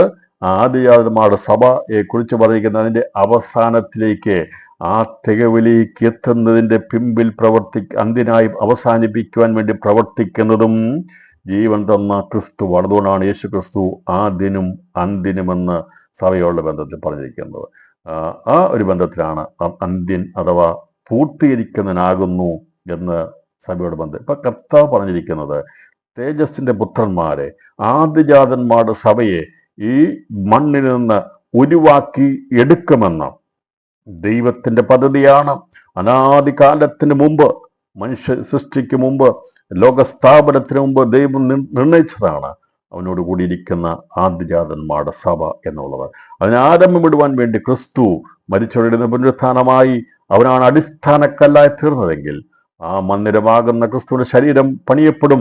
അതിൻ്റെ ഒരു കല്ല് പോലും ശേഷിക്കപ്പെടാതെ മുഴുവനും പണിയപ്പെടുവാൻ തികവുള്ളവരെ തിരഞ്ഞെടുത്ത് പണിതെടുത്ത് അതിന്റെ പൂർത്തിനത്തിലേക്ക് എത്തിക്കുവാൻ ദൈവാത്മാവ് പ്രവർത്തിക്കുന്ന യേശു ക്രിസ്തുവിന്റെ വചനം പ്രവർത്തിക്കുന്ന അതാണ് അന്ത്യൻ എന്ന് പറയുന്നത്. അതുകൊണ്ടാണ് ഇവിടെ പറയുന്നത്, ഞാൻ മരിച്ചവനായിരുന്നു എന്നാൽ വീണ്ടും ജീവിക്കുന്നു, ഞാൻ ചെയ്ത ആദ്യനും അന്ത്യനും അല്ലിച്ചിരിക്കുന്നതിന്റെ അർത്ഥം അതാണ്. അതാണ് വ്യാഖ്യാനാർത്ഥത്തിൽ രേഖപ്പെടുത്തിയിരിക്കുന്നത്. ഇവിടെ രണ്ടാമത്തെ കാര്യമായി നമ്മൾ വചനം പഠിക്കുന്നത് പൊതുവായി സഭയെക്കുറിച്ചുള്ള വിലയിരുത്തലാണ്. 2-ാം അധ്യായം അതിന്റെ 2-9 വാക്യങ്ങളിലാണ് അത് രേഖപ്പെട്ടത്. 2-ാം അധ്യായം അതിന്റെ 9-ാമത്തെ വാക്യത്തിലാണ് രേഖപ്പെടുത്തിയിരിക്കുന്നത്. 9-ാമത്തെ വാക്യം, ഞാൻ നിന്റെ കഷ്ടതയും ദാരിദ്ര്യവും നീ ധനവാനാകുന്നു താൻ. തങ്ങൾ യഹൂദന്മാർ എന്ന് പറയുന്നുവെങ്കിലും യഹൂദരല്ല, സാത്താന്റെ പള്ളിക്കാരായവരുടെ ദൂഷണവും അറിയുന്നു. നീ സഹിപ്പാനുള്ളത് അറിയുന്നു, നീ ദൂഷണവും അറിയുന്നു. അപ്പോൾ പൊതുവായിട്ട് ദൈവം ഈ വിലയിരുത്തിയ സഭയെക്കുറിച്ച് പറയുകയാണ്, നിങ്ങൾ ആരാണ് വാസ്തവത്തിൽ, നിന്റെ കഷ്ടതയും ദാരിദ്ര്യവും എന്ന് പറയാണ്, നീ ധനവാനാകുന്നതാണ്. തങ്ങൾ യഹൂദന്മാർ എന്ന് പറയുന്നുവെങ്കിലും യഹൂദരല്ല, സാത്താന്റെ പള്ളിക്കാരായവരുടെ ദൂഷണവും നീ അറിയുന്നു. നീ ദൂഷണം സഹിച്ച്, ഈ കള്ള യഹൂദന്മാരുടെ ദൂഷണം സഹിച്ച് സ്മരണസഭയെ നീ നിൽക്കുമ്പോൾ നിനക്കൊരുപാട് കഷ്ടതയുണ്ട്, നിനക്ക് ഒരുപാട് ദാരിദ്ര്യമുണ്ട്. എന്നാൽ നിന്നെ പുറമേ ഞെരുക്കുന്ന നിരവധി വിഷയമുണ്ട്. കഷ്ടതയും ദാരിദ്ര്യം കൊണ്ട് നീ വല്ലാതെ വീർപ്പുമുട്ടുന്നുണ്ട്. എങ്കിലും നീ ധനവാനാണ്.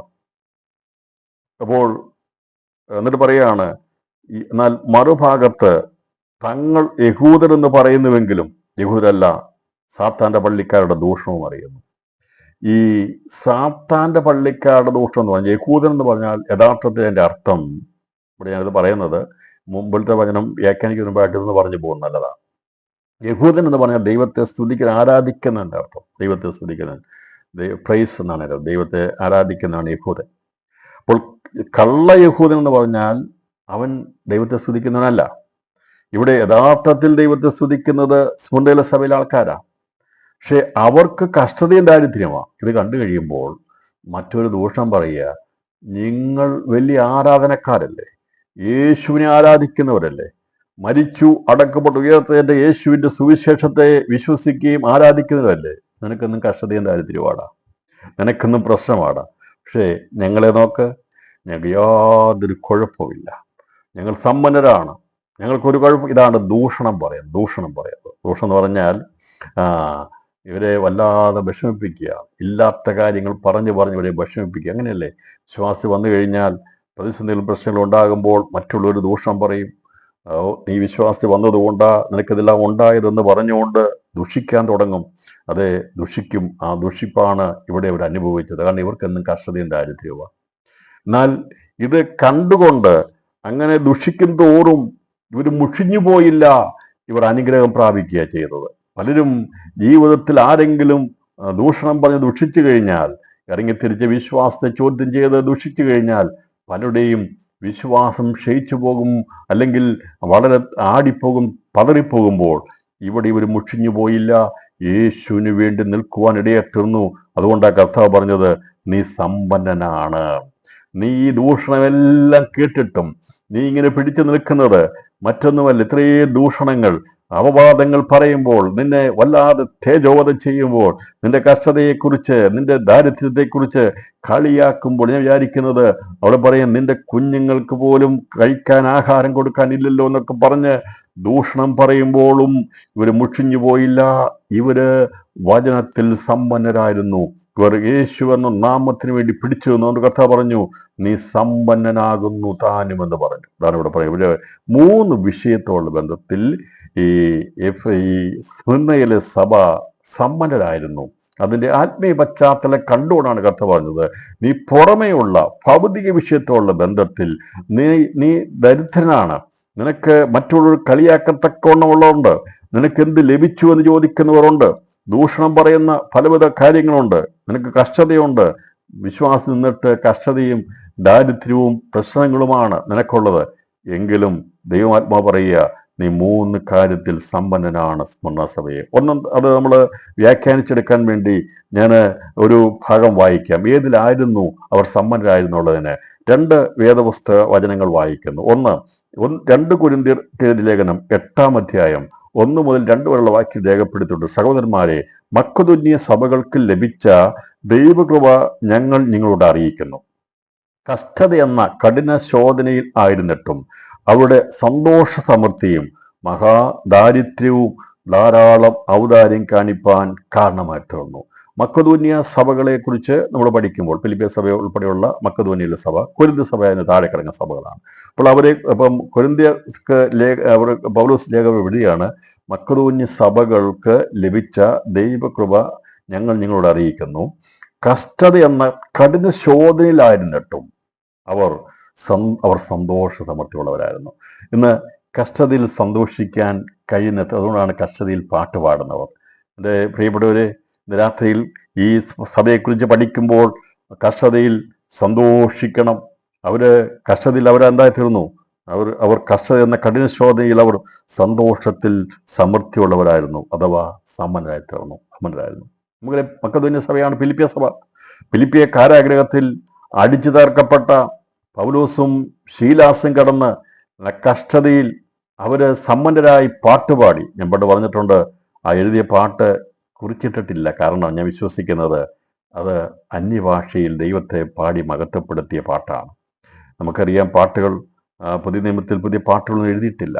പഴയ നിയമത്തിൽ പാട്ടുകളുണ്ട്. പക്ഷെ എന്നാൽ എന്തുകൊണ്ടാണ് രേഖപ്പെടുത്താമെന്നറിയാമോ? നമ്മളെല്ലാവരും പുതിയ പാട്ട് പാടേണ്ടവരാ. അതെ, പുറമെ പാട്ട് രചിക്കപ്പെടുന്നില്ലെങ്കിലും ഉള്ളിൻ്റെ ഉള്ളിൽ ദൈവത്തെ സ്തുതിക്കുന്ന 2 വരിയെങ്കിലും സ്വയമായി പാടാത്തവർ ഈ ലോകത്തിൽ ഒരു വിശ്വാസിയെ കാണത്തില്ല. നമ്മൾ മറ്റാരും എല്ലാവരും എഴുതി വെച്ച് കമ്പോസ് ചെയ്ത പാട്ട് മാത്രമല്ല പാടുന്നത്.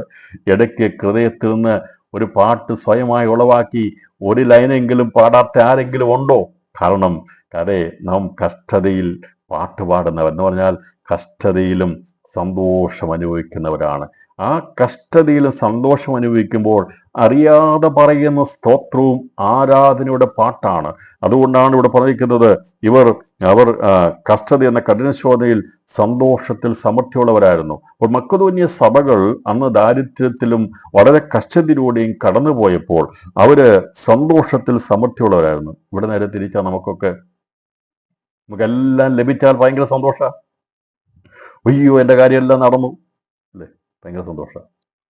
എന്തെങ്കിലും നടക്കാതെ പോയി കഴിഞ്ഞാൽ വാടിയ മുഖവുമായി ഒരു സ്തോത്രം പോലും പറയാതെ മുഖം കടുപ്പിച്ച് കൂർപ്പിച്ചിരിക്കും.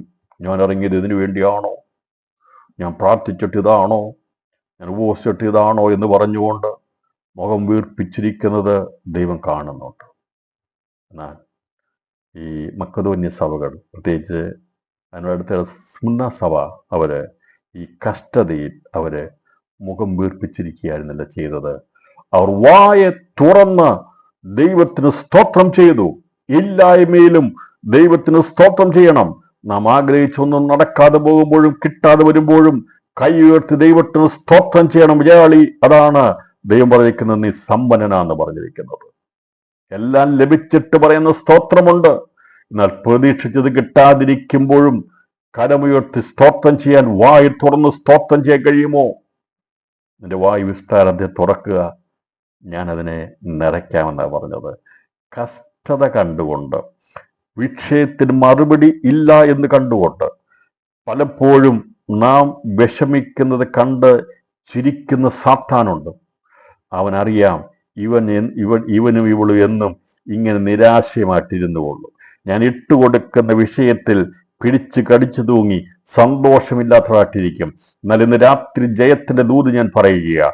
അത്തരം സന്ദർഭങ്ങളിൽ സാത്താനെ പരാജയപ്പെടുത്തുവാൻ ദൈവത്തിന് ആരും അറിയാതെ മുറിയിൽ കയറി സ്തോത്രം ചെയ്യണം, ദൈവത്തെ മഹത്വപ്പെടുത്തണം. എൻ്റെ കർത്താവേ, ഇന്ന് എനിക്കിത് ലഭിച്ചില്ലെങ്കിലും ഞാൻ നന്ദിയോടെ നിന്നെ സ്തോത്രം ചെയ്യുന്ന എനിക്കറിയാം, അതിലും ശ്രേഷ്ഠമായത് നീ എനിക്ക് വേണ്ടി കരുതിയിട്ടുണ്ടെന്ന് വിശ്വാസത്തിന്റെ വാക്ക് പറഞ്ഞ് ദൈവത്തെ മഹത്വപ്പെടുത്തുവാൻ ഇന്ന് രാത്രി ദൈവാത്മാവ് എന്നോട് സംസാരിക്കുകയാണ്. നിങ്ങളോടല്ല, എന്നോട് സംസാരിക്കുക. ഞാനും പലതും കിട്ടാൻ വരുമ്പോൾ ഞാനും വിഷമിക്കും. ഇത്രയും പ്രാർത്ഥിച്ചിട്ട് ഒന്നും കിട്ടിയെന്നില്ലല്ലോ വിചാരിക്കും. മറ്റൊരു താരമെടുത്തുമ്പോൾ നമുക്ക് വിചാരിക്കും. പലപ്പോഴും എഴുന്നേൽക്കുമ്പോൾ ആ വിഷയങ്ങളായിട്ടൊക്കെ എഴുന്നേൽക്കുന്നത്. പല വിഷയങ്ങളെക്കുറിച്ച് ഓർക്കുന്ന രാവിലെ ഞാൻ എഴുന്നേറ്റ് ഞാൻ പലതും ഓർത്ത് ഞാൻ വിഷമിച്ച് മനസ്സ് വിഷമിക്കും. പ്രിയപ്പെട്ടവരെ, എല്ലാം മറ്റുള്ളവർ നമ്മൾ നോക്കുമ്പോൾ നമുക്ക് ഒരുപാട് മനസ്സിന് വിഷമമുണ്ടാകുന്ന വിഷയങ്ങൾ വരും. നമ്മളെല്ലാം മനുഷ്യരാണ്. പക്ഷേ നമ്മുടെ കഷ്ടതയിൽ സന്തോഷിക്കുവാൻ ഇന്ന് രാത്രി ദൈവാത്മാവ് മുന്നസഭയുള്ള ബന്ധത്തെ നമ്മളെ പഠിപ്പിക്കുക. ഇവരെല്ലാം കിട്ടിയിട്ടല്ല ഇവർ സന്തോഷിച്ച്. പ്രിയപ്പെട്ടവരെ, നമുക്ക് എ സിയും നല്ല മെത്തയും നല്ല കട്ടിലൊക്കെ കിട്ടിക്കഴിഞ്ഞാൽ ഉണ്ടല്ലോ, നാം ആരും പ്രാർത്ഥിക്കത്തില്ല വേണ്ടതുപോലെ. എന്നാൽ ഇല്ലായ്മകളിലാണ് യഥാർത്ഥമായി പ്രാർത്ഥന വെളിപ്പെടുന്നത്. നമ്മുടെ സുഖസൗകര്യങ്ങളിലല്ല ദൈവത്തിന് പ്രാർത്ഥന വെളിപ്പെടുന്നത്. നമ്മുടെ കഷ്ടത എന്ന ശോധനയിലാണ് യഥാർത്ഥമായി പ്രാർത്ഥന വെളിപ്പെടുന്നത്. അത് യഥാർത്ഥമായ കഷ്ടതയിൽ പൊഴിക്കുന്ന കണ്ണുനീരാണ് ദൈവസന്നിധിയിലെ സ്തോത്ര കാഴ്ചയായി ദൈവം എടുക്കുന്നത്. ദിവസങ്ങളിൽ സമ്പന്നരായിരിക്കുന്ന ഞാനും നിങ്ങളും അതേ 1000-ൻ്റെയോ 2000-ൻ്റെയോ 10,000-ൻ്റെയോ ഒക്കെ നോട്ടുകളിടുമ്പോൾ അത് ഭൗതികമാണെങ്കിൽ, ഞാനും നിങ്ങളും കഷ്ടതയിൽ പൊഴിക്കുന്ന ദൈവസ്നേഹത്തിൽ ദൈവത്തെ ഓർത്തുകൊണ്ട് പൊഴിക്കുന്ന കണ്ണുനീർ സ്തോത്ര വഴിപാടായി സ്വീകരിച്ച് സൂക്ഷിച്ചു വെക്കുന്ന ഒരു ദൈവം ഇന്ന് രാത്രി നമ്മെ കാണുന്നുണ്ട്. അതെ, ഈ ദിവസങ്ങളിൽ സന്തോഷത്തോടെ രക്ഷയെ കരസ്ഥമാക്കിയവർ, ദൈവകൃപ അനുഭവിക്കുന്നവർ സന്തോഷത്തോടുകൂടി ദൈവത്തിന് സ്തോത്രം ചെയ്ത് ദൈവസന്നിധിയിൽ കരയണം. ദൈവമേ, എന്നെ നീ ഇത്രമാത്രം സ്നേഹിച്ചല്ലോ, നിങ്ങളുടെ ജീവൻ എനിക്ക് തന്നല്ലോ, ഞാൻ ഈ അനുഭവിക്കുന്ന കഷ്ടത സാരമില്ല, നീ അതിനെ വേഗത്തിൽ മാറ്റുമെന്ന് വിശ്വസിക്കുന്ന സഭയായിരുന്നു സ്മരണ സഭ. അതുകൊണ്ടാണ് അവിടെ കഷ്ടത എന്ന ശോധനയിൽ സന്തോഷ സമൃദ്ധിയുള്ളതായിരുന്നു, അഥവാ അവർ സമ്പന്നന്മാരായിരുന്നു. വെറുതെ കഥ പറഞ്ഞല്ല, അതിൻ്റെ കാരണങ്ങളെക്കുറിച്ചുള്ള കാര്യങ്ങൾ ലേഖനങ്ങൾ പഠിക്കണം, എങ്കിലേ മനസ്സിലാക്കുകയുള്ളൂ. നമ്മൾ അവരെവിടെയാ സമ്പന്നരായിരുന്നത്? കഷ്ടതയിൽ, കഠിന ശോധനയിൽ സമ്പന്നരായിരുന്നു. പിതാക്കന്മാരുടെ ചരിത്രം പഠിച്ചു കഴിഞ്ഞാൽ, ദൈവത്തിന് വേണ്ടി പ്രയോജനപ്പെട്ട ദാസന്മാരുടെ ചരിത്രം പഠിച്ചു കഴിഞ്ഞാൽ, അവരൊക്കെ കഷ്ടതയിൽ പതറിപ്പോയിട്ടില്ല. കഷ്ടതയിലൂടെ കടന്നുപോയപ്പോൾ ദൈവത്തിന് സ്തോത്രം വരെയും നമുക്കത് സാധിക്കുന്നില്ലെങ്കിൽ ലഭിക്കാതിനെ കുറിച്ചോർത്ത് ഭാരപ്പെടേണ്ട. ദൈവത്തിന് നന്ദി കരയറ്റിയാൽ മതി, നമ്മൾ ജയിക്കുക. അപ്പോൾ അതിലും നാം ദൈവത്തിന് സ്തോത്രം ചെയ്യുമ്പോൾ ശത്രു പല്ല് കടിച്ചുരുകി പോകും. അപ്പം വിചാരിക്കും, ഇത്ര വലിയ കഷ്ടത വന്നിട്ടും ഇവൻ്റെ വിശ്വാസം വിട്ട് കളഞ്ഞില്ലല്ലോ. നമുക്കറിയാം, യോബിനെ പരീക്ഷിച്ചു. ഇവനെ പരീക്ഷിച്ചത് ഏത് വിധത്തിലും അവനെ കൊണ്ട് പറയിക്കണമായിരുന്നു, ഈ ദൈവം നല്ലവനല്ല, ഇവൻ ഉപദ്രവകാരിയാണെന്ന് പറയിക്കണമായിരുന്നു. എന്നാൽ യോബ് വിട്ട് കളഞ്ഞില്ല. അവൻ അതിനെ കൊണ്ട് പാപം ചെയ്തില്ല. നമ്മുടെ ജീവിതത്തിൽ നമുക്ക് ദിവസങ്ങളിൽ പറയാം, പരിശുദ്ധമാവിന് വിരുദ്ധമായി, ദൈവനാമത്തിന് വിരുദ്ധമായി നാം അവിശ്വസിക്കുകയും അവിവേകം കൊണ്ട് പറഞ്ഞു പോയ വിഷയങ്ങളെ ക്ഷമിക്കുവാൻ ദൈവത്തോട് നമുക്ക് പ്രാർത്ഥിക്കാം. അതെ, അവിവേകം സംസാരിച്ചു പോയ മോശയ്ക്കും കനാൻ ദേശത്തേക്ക് പ്രവേശിപ്പാൻ കഴിഞ്ഞില്ല. അവനും അവിവേകം സംസാരിച്ചു പോയി. ജനങ്ങൾ വല്ലാതെ പൊറുതിമുട്ടിച്ചു കഴിഞ്ഞപ്പോൾ അവൻ അവിവേകം സംസാരിച്ചു. അവൻ സംസാരിച്ചു, ഞാൻ നിങ്ങൾക്ക് ഈ പാറയിൽ നിന്ന് വെള്ളം തരുമോ എന്ന് ചോദിച്ചു. മോശ അവിവേകം കൊണ്ട് 2 പ്രാവശ്യം അടിച്ചു. പാറയോട് ഒരു പ്രാവശ്യം അടിക്കാന വ്യവസ്ഥ, 2 പ്രാവശ്യം അടിച്ചു, അവിവേകം കാണിച്ചു. പ്രിയപ്പെട്ടവരെ, നമ്മുടെ ജീവിതത്തിലും ദൈവത്തിന് എതിരായി നാമും പലപ്പോഴും പറഞ്ഞതൊക്കെ അന്തരീക്ഷത്തിൽ നിലനിൽക്കുന്നുണ്ട്. ഇതെല്ലാം റെക്കോർഡ് ചെയ്യപ്പെടുന്നുണ്ട്. നമ്മൾ ദൈവത്തിന് വേണ്ടി പറഞ്ഞിരിക്കുന്നതും ദൈവത്തിന് വിരുദ്ധമായി പറഞ്ഞതും നമ്മുടെ അവിശ്വാസത്തിൻ്റെ വാക്കുകളും ഒന്നും മറന്നു പോയിട്ടില്ല. അത് മായ്ക്കപ്പെട്ടു പോയിട്ടില്ല. നമുക്കറിയാം, പത്രോസ് തെറ്റ് ചെയ്തപ്പോൾ 3 പ്രാവശ്യം അവൻ തള്ളിപ്പറഞ്ഞപ്പോൾ സ്നേഹവാനായ ദൈവം അവനെ 3 പ്രാവശ്യം അവനെ കൊണ്ട് ഏറ്റുപറയിപ്പിച്ചു. അതുവരെയും അവൻ്റെ തലയ്ക്ക് വന്നിരുന്ന കുറവിനെ പരിഹരിക്കാൻ വേണ്ടി 3 പ്രാവശ്യം ഏറ്റുപറയിപ്പിച്ചപ്പോൾ അത് അവൻ്റെ ആ തലയുടെ മുകളിൽ നിന്ന് അവൻ്റെ അനുഗ്രഹ തടസ്സമായിരുന്ന ആ കുറവിനെ പരിഹരിച്ചിട്ടാണ് യേശു കർത്താവ് ലോകത്തുനിന്ന് സ്വർഗാരോഹണം ചെയ്തത്. നമ്മുടെ ജീവിതത്തിലും കുറവുകളെ ദൈവം നമ്മളെ പരിഹരിച്ച് നേരെയാക്കി എടുക്കുന്നതിനായി ഞാൻ ദൈവത്തിന് നന്ദിയോടെ സ്തോത്രം ചെയ്യുന്നു. അപ്പോൾ ഇതേക്കുറിച്ച് കൂടുതൽ സ്ഥാപിച്ചു പോയാൽ നിരവധി വിഷയങ്ങൾ, ഒരുപാട് തെളിവുകളെടുത്ത് സംസാരിക്കണം. നമുക്കതിലേക്ക് പോകാൻ സമയമില്ലാത്തതുകൊണ്ട് കഷ്ടത എന്ന കഠിന ശോധനയിലും സന്തോഷത്തിൽ സമൃദ്ധിയുള്ളവരായിരുന്നു. പലരും പറയും, പണ്ടുണ്ടായിരുന്ന സന്തോഷമൊന്നും ഇപ്പോൾ ഇല്ല, അല്ലേ? പണ്ടുണ്ടായിരുന്ന ഞാൻ പലപ്പോഴും എൻ്റെ മനസ്സിൽ പോലും ഞാനിത് പഴയ നല്ലൊരു ആരാധന, നല്ലൊരു സന്തോഷത്തിൻ്റെ ഒരു മീറ്റിംഗ്, രാത്രി പ്രാർത്ഥനകളൊക്കെ ഞാൻ ആഗ്രഹിക്കുന്നുണ്ട്. രാത്രി പ്രാർത്ഥന നടക്കുന്നു, പക്ഷേ എനിക്ക് അങ്ങോട്ട് സന്തോഷം വരുന്നില്ല. പല രാത്രി പറഞ്ഞ, പക്ഷേ എന്നാൽ ഞങ്ങളൊക്കെ പണ്ടൊക്കെ കൂടി രാത്രി പ്രാർത്ഥനകൾ പറഞ്ഞാൽ എന്ത് അനുഗ്രഹമായിരുന്നു. എത്ര സന്തോഷമായിരുന്നു. അങ്ങനെ കൂടിയവർക്കൊക്കെ അറിയാം. അത് 10 മണിക്ക് ഇരുന്ന് കഴിഞ്ഞാൽ രാവിലെ 5 മണി വരെ ആരാധനയും പാട്ടും ശുശ്രൂഷയും സാക്ഷ്യവും ഒക്കെ ആയി അങ്ങ് അത് ഒരുമിച്ചിരുന്നാലേ പറ്റുള്ളൂ. നമുക്ക് ഓൺലൈനിൽ ഒരുപാട് റെസ്ട്രിക്ഷൻ ഉണ്ട്, പരിമിതികളുണ്ട്. വളരെ അനുഗ്രഹത്തോടെ ആ മീറ്റിങ്ങിൽ കടന്നു പോകും. പക്ഷെ ഇപ്പോൾ അന്ന് ചൂടത്തും തണുപ്പത്തും ഒക്കെ ഇരുന്ന് പ്രാർത്ഥിച്ചിട്ടുണ്ട്. അനുകൂലമായിട്ടല്ലായിരുന്നു. വെള്ളം വേണേൽ കുടിക്കാൻ കാണുന്നത്, ഇരിക്കാൻ ബുദ്ധിമുട്ടുണ്ടായിട്ട് പേപ്പർ വിരിച്ച് രാത്രി പ്രാർത്ഥിച്ചിട്ടുണ്ട്, ആരാധിച്ചിട്ടുണ്ട്. അതൊക്കെ പ്രത്യേക സന്തോഷമായിരുന്നു. രാത്രിയിലൊക്കെ പ്രാർത്ഥന കഴിഞ്ഞിട്ട് തണുപ്പത്ത് വലിയ മഴയത്ത് യാത്ര ചെയ്ത് മടങ്ങി വന്നിട്ടുണ്ട്. ഞാൻ പറഞ്ഞത് ഒരു സന്തോഷമായിരുന്നു. പക്ഷെ ഇന്നത്തെ പ്രാർത്ഥനകൾക്കൊക്കെ അത്രമാത്രം ഒരു സന്തോഷം ഇല്ലാത്തതിൻ്റെ കാരണം ചിലതൊക്കെ നമുക്ക് ലഭിച്ചതുകൊണ്ടാണ്. ചില സൗകര്യങ്ങളൊക്കെ നമുക്ക് കൂടിപ്പോയി. ഞാൻ കുറയ്ക്കണമെന്നല്ല പറഞ്ഞത്, പക്ഷെ നമുക്ക് ആത്മാർത്ഥമായി പ്രാർത്ഥിക്കും, കർത്താവേ പണ്ടത്തെ പോലെയുള്ള ഒരു നല്ലൊരു ആരാധനയിലേക്ക്, സന്തോഷത്തിലേക്ക് ഞങ്ങളെ കൊണ്ടുവരണമേ നമ്മൾ പ്രാർത്ഥിക്കണം. ഇവർക്ക് മറ്റൊന്നും നോക്കാനില്ലായിരുന്നു. അവർക്ക് കാറിൻ്റെ റിപ്പയറിങ് നോക്കണ്ടായിരുന്നു, AC-യുടെ കേടും നോക്കണ്ടായിരുന്നു, അവർക്ക് മറ്റൊന്നും ചെയ്യാനില്ലായിരുന്നു. അവർക്ക് ആകെ പായിടുക, പ്രാർത്ഥിക്കുക, ദൈവത്തെ മാത്രം ഉള്ളത് കഴിക്കുക, എല്ലാവരും കൂടി ഒരുമിച്ച് നിന്ന് കഴിക്കുക, സന്തോഷത്തോടെ പോകുക എന്നുള്ളായിരുന്നു. അപ്പം നമുക്ക് നിരവധി ഉത്തരവാദിത്തങ്ങളായിപ്പോയി. അതെല്ലാം ചെയ്തേ പറ്റുള്ളൂ. ഇന്നത്തെ ലോകത്തിനനുസരിച്ച് നമ്മൾ ജീവിക്കും. അല്ലെങ്കിൽ ദൂഷണം കൂടും. ദൂഷണം പറയും, നമുക്കൊന്നും ഇല്ലെങ്കിൽ എല്ലാം കൂടി നമ്മളെ വല്ലാതെ ആക്കും. പക്ഷേ നമ്മളെ ലജ്ജിപ്പിക്കാതിരിക്കാൻ വേണ്ടി തന്നിരിക്കുന്ന കേട്ടോ ഭൗതികമായ നന്മയൊക്കെ തന്നിരിക്കുന്നത് പഴയ അവസ്ഥയിലെ കിടക്കുന്നെങ്കിൽ എന്തേലും ദൂഷണം കേൾക്കേണ്ടി വരുമായിരുന്നു. അതുകൊണ്ടാണ് നമ്മുടെ കുഞ്ഞുങ്ങളെയൊക്കെ ദൈവം അനുഗ്രഹിച്ച തലമുറയെ ഈ ലോകത്തിൽ നിർത്തിയിരിക്കുന്നത്. കാരണം ദൈവമക്കൾ ഒരിക്കലും താഴ്ന്നു കിടക്കാൻ പാടില്ലെങ്കിൽ അത് ചൂണ്ടിക്കാണിക്കും. അത് ഉണ്ടായിരിക്കാൻ വേണ്ടി ദൈവം നമ്മളെ അനുഗ്രഹിച്ചിരിക്കുന്നത്. പക്ഷേ ആ അനുഗ്രഹത്തിൽ മതിമറന്നു പോകാതെ ദിവസങ്ങളിൽ സന്തോഷമുള്ള ഹൃദയത്തോടെ ദൈവത്തിന് മഹത്വം കരയറ്റണം. ഇവർ കഷ്ടത എന്ന കഠിന ശോധനയിൽ അവരെ സന്തോഷത്തിൽ സമൃദ്ധിയോടെ. 2, ഇവർ മഹാദാരിദ്ര്യത്തിൽ ധാരാളം ഔദാര്യം കാണിക്കുന്നതിൽ അഥവാ മറ്റുള്ളവർക്കൊന്ന് കൊടുക്കുന്നത് സമ്മതരായിരുന്നു. ഇല്ലായ്മയിൽ നിന്ന് എടുത്തു കൊടുക്കുന്നത്. കഥ പറഞ്ഞു ഉള്ളതിൽ നിന്ന് എടുത്ത് കൊടുത്താൽ മതി പറഞ്ഞു. പക്ഷെ ഇവര് ഈ ഇല്ലായ്മയിൽ നിന്ന് പോലും അവർ കൊടുക്കുന്നതിൽ സമർത്ഥരായിരുന്നു. മഹാദാരിദ്ര്യത്തിൽ ധാരാളം ഔദാര്യം കാണിക്കുന്നവരായിരുന്നു. കാണിക്കൽ അഥവാ മറ്റുള്ളവർക്ക് കൊടുക്കുന്നതിൽ സമ്പന്നരായിരുന്നു. ഒന്നുമില്ല, പക്ഷേ അവർ നോക്കിയപ്പോൾ അതിനേക്കാൾ കഷ്ടം സഹിക്കുന്നവർ കൊടുത്തേക്കാം. ഞാൻ വിശദീകരിക്കേണ്ട ആവശ്യമില്ല. ഇവിടെ കൊടുക്കണമെന്നുള്ള ദൂതല്ല ഞാൻ പറയുന്നത്. ഇവിടെ ദൈവാത്മാവ് പറഞ്ഞത് അവിടെ സന്തോഷ സമൃദ്ധി മഹാദാരിദ്ര്യം ധാരാളം ഔദാര്യം കാണിപ്പാൻ കാരണമാറ്റം.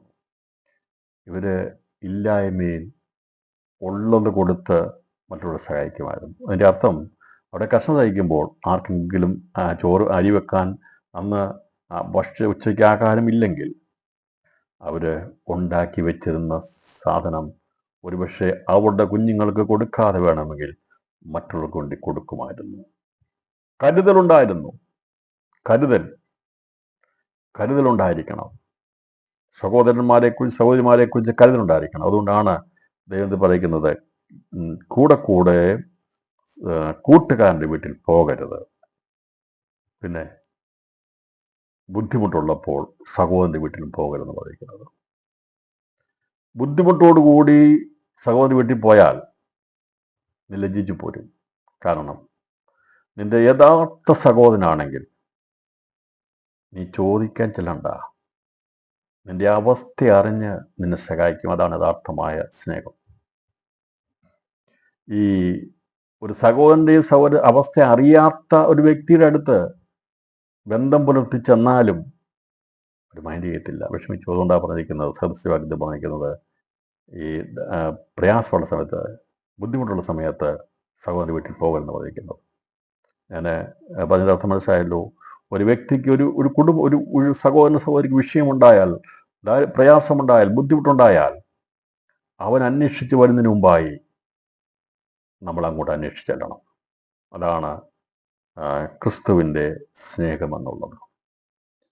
എന്നെ അന്വേഷിച്ച് വന്നിട്ട് ഞാൻ എന്തെങ്കിലും കൊടുക്കാമെന്നല്ല വിചാരിക്കേണ്ടത്. അവൻ അന്വേഷിച്ച് വരുന്നതിന് മുമ്പായി അവൻ്റെ ബുദ്ധിമുട്ട് തീർക്കുവാൻ യഥാർത്ഥമായ സഹോദര സ്നേഹമുള്ളവൻ അല്ലെ ബന്ധമുള്ളവർ അവരെ തേടിച്ചെല്ലും. അതിനെയാണ് ഈ ഔദാര്യം കാണിക്കുക എന്ന് പറഞ്ഞിരിക്കുന്നത്. ഇപ്പം ഈ സഭയ്ക്കകത്ത് അങ്ങനെ പ്രത്യേകത ഉണ്ടായിരുന്നു. ഇവര് എല്ലാവരെയും നോക്കുമ്പോൾ ആർക്കാണോ ബുദ്ധിമുട്ടുണ്ടായിരുന്നത് അവരുടെ അടുത്തേക്ക് അവർ ചെന്ന് അനാഥരെയും വിധവമാരെയും അവരെന്ത് ചെയ്യുമായിരുന്നു? സംരക്ഷിക്കുമായിരുന്നു, കരുതുമായിരുന്നു. ക്രിസ്തുവിൻ്റെ സ്നേഹം പറഞ്ഞ് യേശു കർത്താവ് അങ്ങനെയാണല്ലോ ചെയ്തത്. കർത്താവ് കാണിച്ച മാതൃക. നമ്മെ തേടിയല്ലേ യേശു വന്നത്? യേശു വന്നു, നമ്മളെ അലഞ്ഞു തിരിയാൻ ദൈവം സമ്മതിച്ചില്ലല്ലോ. കർത്താവ് അടുക്കിലേക്ക് ചെന്നിട്ടുണ്ട്, അവഗണിക്കപ്പെട്ട അടുത്തേക്ക് യേശു ചെന്നിട്ടുണ്ട്, മാറ്റി നിർത്തിയുടെ അടുത്തേക്ക് യേശു ചെന്നിട്ടുണ്ട്. അങ്ങനെയെങ്കിൽ അവഗണിക്കപ്പെടുന്ന, ഭാരമനുഭവിക്കുന്ന, ഒന്നുമില്ലാതിരിക്കുന്നവരെ കണ്ടുകൊണ്ട് മാറിപ്പോവുകയല്ല, അവരുടെ അടുത്തേക്ക് ചെല്ലണം. അതാണ് നല്ല ശമരിയക്കാരൻ്റെ ഉപമ കർത്താവ് പറഞ്ഞത്. നല്ലൊരു സുഹൃത്തിനെ കഥ വെളിപ്പെടുത്തി കൊടുത്തു. ആരാണ് എൻ്റെ കൂട്ടുകാരെന്ന് ചോദിച്ചപ്പോൾ കർത്താവ് പറഞ്ഞു, കണ്ടിട്ട് മറികടന്നു പോകുന്ന അനേകരുണ്ട്.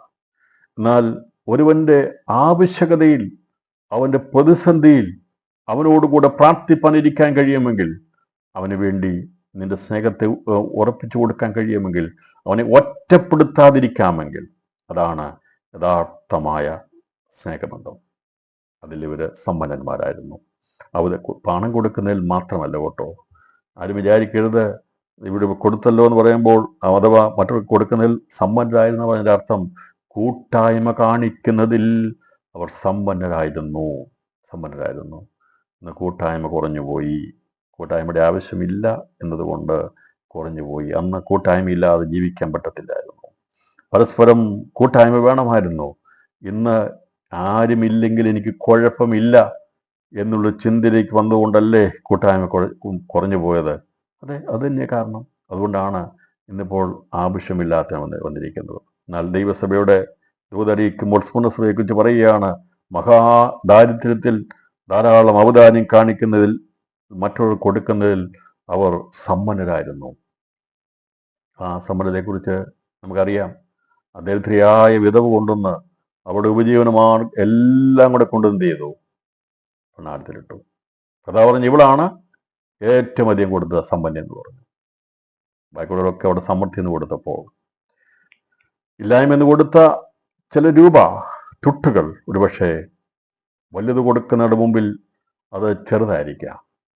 പക്ഷെ എന്നാൽ ഒന്നുമില്ലാത്തതിൽ നിന്ന് എടുത്തു കൊടുത്തിരിക്കുന്നത് സ്വർഗം കാണുന്നുണ്ട്.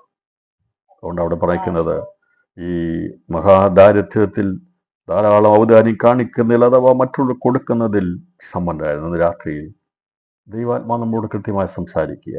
എന്തുകൊണ്ടാണ് സ്മരണസഭ കുറ്റമില്ലാത്തതിൻ്റെ കാരണമെന്ന് പറഞ്ഞാൽ, ദാരിദ്ര്യം വന്നപ്പോൾ അവർ മുഖം വീർപ്പിച്ചിരുന്നില്ല. അവർ സന്തോഷിച്ചു, ഇതിന് മുമ്പിലും ഒരു ദൈവത്തിന് ഉദ്ദേശമുണ്ടെന്നുള്ളത്. ഇന്ന് രാത്രിയിലെ ദൂത് മനസ്സിലായി വിചാരിക്കുന്നു. നമ്മളുള്ള ദൈവത്തിനാൽ ആലോചന വെളിപ്പെട്ടെന്ന് തോന്നുന്നു. മറ്റു പലരെയും നോക്കിയിട്ട് ആരാധിക്കുമ്പോൾ പലരെയും നോക്കിയിട്ട് അവർ കുഴപ്പമില്ല, ജോലി ചെയ്യുന്നവരുടെ കൂടെ നമ്മൾ ചിന്തിക്കുമ്പോൾ അവർ കുഴപ്പമില്ല. ഞാൻ ഇതിനകത്ത് ഇറങ്ങിയത് മുഖാന്തരമായി. പണ്ട് ഇസ്രായേൽ പറഞ്ഞതുപോലെയാ, ഞങ്ങൾ പണ്ട് ആകാശരാജ്ഞിക്ക് അടയുണ്ടാക്കുകയും പാനീയബലി പകരുകയും ചെയ്തപ്പോൾ ഞങ്ങൾക്ക് ഒരു കുഴപ്പമുണ്ടായിരുന്നില്ല. പക്ഷേ ഇപ്പം ഞങ്ങൾക്ക് മുഴുവനും പ്രശ്നങ്ങൾ തന്നെയാണ്. പണ്ടത്തെ പരിപാടിയൊക്കെ നടത്തി പോന്നിരുന്നെങ്കിൽ ഒരു കുഴപ്പമില്ലായിരുന്നു. പക്ഷേ ഇതെല്ലാം നിർത്തിക്കഴിഞ്ഞപ്പോൾ ഞങ്ങൾക്ക് പ്രശ്നങ്ങൾ തന്നെയാണ് എന്ന് പറഞ്ഞ് ഞങ്ങളുടെ മക്കളും കൂടി എന്ത് ചെയ്യും? അപ്പം അടയുണ്ടാക്കുമെന്ന്. വിട്ടുപോകരുത് കേട്ടോ. അവരൊക്കെ ഉണ്ടാക്കി ഭൗതികമായിട്ട് അനുഭവിച്ചോട്ട് ഇറങ്ങിത്തിരിച്ച വിശ്വാസത്തിന്റെ കഷ്ടത വന്നപ്പോഴും അവർ വിശ്വാസത്തിൽ മൂന്നാമത് അവർ സമ്പന്നരായിരുന്നു. വിശ്വാസമരായിരുന്നു. യാക്കോബിന്റെ ലേഖനത്തിലാണ് പറഞ്ഞത്, യാക്കോബ് 2:5, പ്രിയ സഹോദരന്മാരെ കേൾപ്പീൻ, ദൈവം ലോകത്തിൽ ദരിദ്രരായവരെ വിശ്വാസത്തിൽ സമ്പന്നരും തന്നെ സ്നേഹിക്കുന്നവർക്ക് വാഗ്ദത്തം ചെയ്ത രാജ്യത്തിന് അവകാശമാകേണ്ടത് തിരഞ്ഞെടുത്തില്ലയോ? നിങ്ങളോ ദരിദ്രന്മാരെ അവമാനിച്ചപ്പോൾ. വിശ്വാസത്തിൽ സമ്പന്നന്മാർ.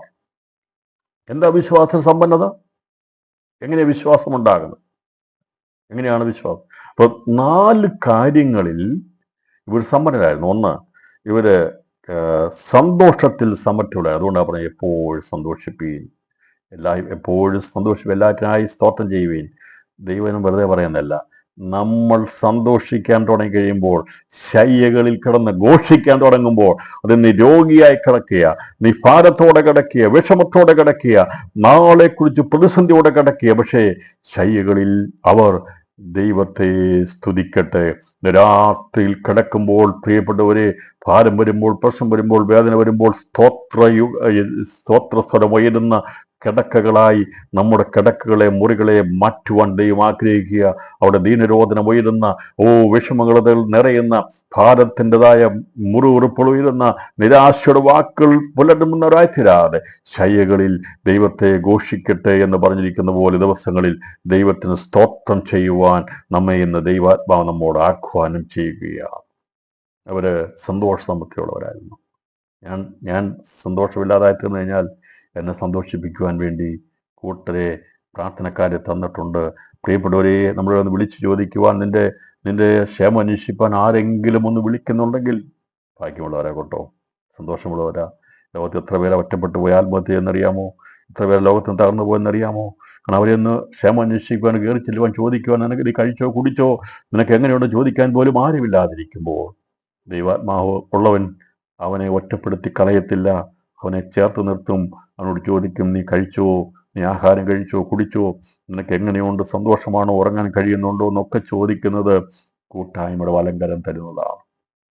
അതാണ് ദൈവസ്നേഹം, അതാണ് ദൈവപ്രവൃത്തി, അതാണ് ദൈവത്തിൻ്റെ ഉദ്ദേശം. അതാണ് ഇവിടെ ഇതേക്കുറിച്ച് ദീർഘമായി സംസാരിക്കാനുണ്ട്, പക്ഷേ ഞാൻ അതിലേക്ക് പോകാൻ ആഗ്രഹിക്കുന്നില്ല. തെളിവുകൾ നിരത്തി നമുക്ക് സംസാരിക്കാനുണ്ട്, പക്ഷേ വേണ്ട, കാര്യങ്ങൾ മനസ്സിലായല്ലോ. അപ്പോൾ ഇവര് കഷ്ടതയിൽ സന്തോഷമുള്ളവരായിരുന്നു. ഇവര് മഹാദാരിദ്ര്യത്തിൽ അവര് കൊടുക്കുന്നതിൽ സന്തോഷമുണ്ടായിരുന്നു. ഇവർ ദരിദ്രരായിരുന്നുകൊണ്ട് വിശ്വാസ സമ്പന്നരായിരുന്നു. വിശ്വാസമുണ്ടാകാൻ കാരണം ഇവർ ദൈവവചനത്തിൽ സമ്പന്നരായിരുന്നു. വചനം കേൾവിയാലാണ് വിശ്വാസമുണ്ടാകുന്നത്. അപ്പോൾ വചനം വായിക്കാൻ ചില ദാരിദ്ര്യവും ബുദ്ധിമുട്ടും കഷ്ടതയൊക്കെ വന്നത് വചനം ഭക്ഷിക്കാൻ വേണ്ടിയാ കേട്ടോ. വചനം നിറയ്ക്കാൻ വേണ്ടിയാ. ഈ യോസഫിൻ്റെ ജീവിതത്തിൽ കഷ്ടത വന്നത് അന്ന് മിസ്രൈമിലെ ആ ലോകത്തിന് വരാൻ പോകുന്ന കഷ്ടതയുടെ സമയത്ത് കലവറ നിറയ്ക്കാൻ വേണ്ടിയാ. ദൈവം അവനെ കഷ്ടതയിട്ടെങ്കിൽ ദിവസങ്ങളിൽ ചില കഷ്ടതയുടെ ദിവസങ്ങൾ ഇട്ടിരിക്കുന്നത്, ഏറെ ദാരിദ്ര്യങ്ങൾ തന്നിരിക്കുന്നത്, നിന്നെ ഒതുക്കി മാറ്റി നിർത്തിയിരിക്കുന്നതിൻ്റെ ഉദ്ദേശം മറ്റൊന്നും ചെയ്യാതാക്കിയിരിക്കുന്നത് വിശ്വാസ സമ്പന്നനാകാൻ വേണ്ടി, ദൈവവചനം ധ്യാനിക്കാൻ വേണ്ടിയ, ദൈവവചനത്തെ മനസ്സിലാക്കാൻ വേണ്ടിയ പാട്ടിലൂടെയും കേൾവിയിലൂടെയും വായനയിലൂടെയും ഒക്കെ ദൈവമായിട്ട് അടുത്തിരിക്കുന്ന എനിക്കേറെ നല്ലതെന്ന് പറയത്തക്കവണ്ണം ദിവസങ്ങളിൽ ഉപവാസ പ്രാർത്ഥനകളും വചനധ്യാനവും പ്രാർത്ഥനയും പാട്ടും ആരാധനയുമായി മുൻപോട്ട് പോകുമ്പോൾ നിന്നോട് അടുത്തു വരുവാൻ ഒരു ശക്തിക്കും കഴിയത്തില്ല. ഇന്ന് രാത്രി സ്മുന്ന സഭയെ നോക്കി ദൈവാത്മാ പറഞ്ഞു, നിന്റെ അകത്തൊരു ശക്തിയുണ്ട്, സന്തോഷത്തിന്റെ സമൃദ്ധിയുണ്ട്, നിനക്ക് കൊടുക്കുന്നതിൽ സന്തോഷമുണ്ട്, നിനക്ക് നിന്റെ ജീവിതത്തിൽ വിശ്വാസത്തിന്റെ സന്തോഷമുണ്ട്, വിശ്വാസത്തിൽ നീ സമ്പന്നനാണ്, നീ കേൾവിയിൽ നീ വചനം കേൾക്കുവാൻ സമ്പന്നനാണ്. കാരണം അവർ സംഭരിപ്പാൻ തുടങ്ങി. അതുകൊണ്ടാണ് അവർക്ക് ദൈവം നോക്കിയപ്പോൾ ഇവർക്ക് സന്തോഷമാണുള്ളത്, വചന കേൾവിയാണ് ഉള്ളത്. അതെ, പലരും സമ്പന്നന്മാരാ. നമ്മളതിലേക്ക് ലവോദിക്ക സഭയെക്കുറിച്ച് പഠിക്കും, ഇപ്പോഴത്തെ കാലത്തിലെ സഭയെക്കുറിച്ച് നമ്മൾ പഠിക്കും. അന്നത്തെ കാലത്തെ ആ നൂറ്റാണ്ടിലെ സഭയെക്കുറിച്ച്, ആ കാലഘട്ടത്തിലെ സഭയെക്കുറിച്ചാണ് പറഞ്ഞു വരുന്നത്. എന്നാൽ ഇപ്പോഴത്തെ സഭ എന്താണെന്നുള്ളത് പിന്നീട് നമ്മൾ പഠിക്കും. രാത്രിയിൽ ഞാൻ സമയത്തിൻ്റെ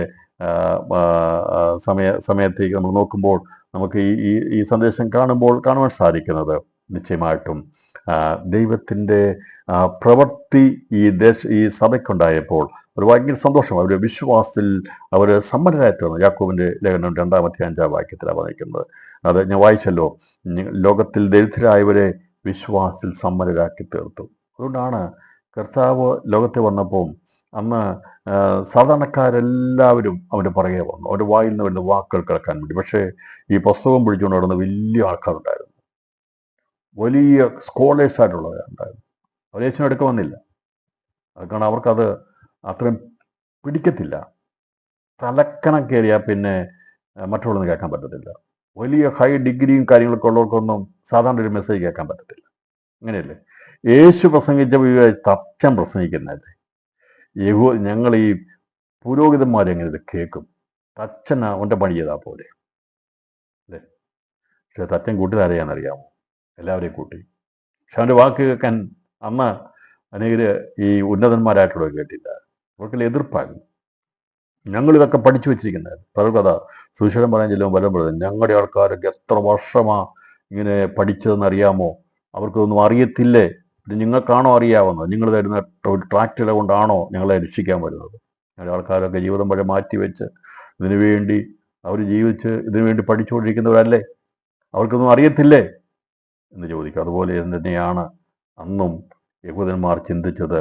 ഞങ്ങളുടെ പുരോഹിതന്മാർ, ഞങ്ങളുടെ ശാസ്ത്രിമാർ, അവരെ വിചാരിച്ചത് അവരെയാണ് ഇതിൻ്റെ എല്ലാം എല്ലാത്തിനും ഉടമസ്ഥർ അവരാണെന്നുള്ള രീതിയിൽ അവർ ചിന്തിച്ചപ്പോൾ തച്ചൻ്റെ പ്രസംഗത്തെ അവർക്ക് ഇഷ്ടമല്ലായിരുന്നു.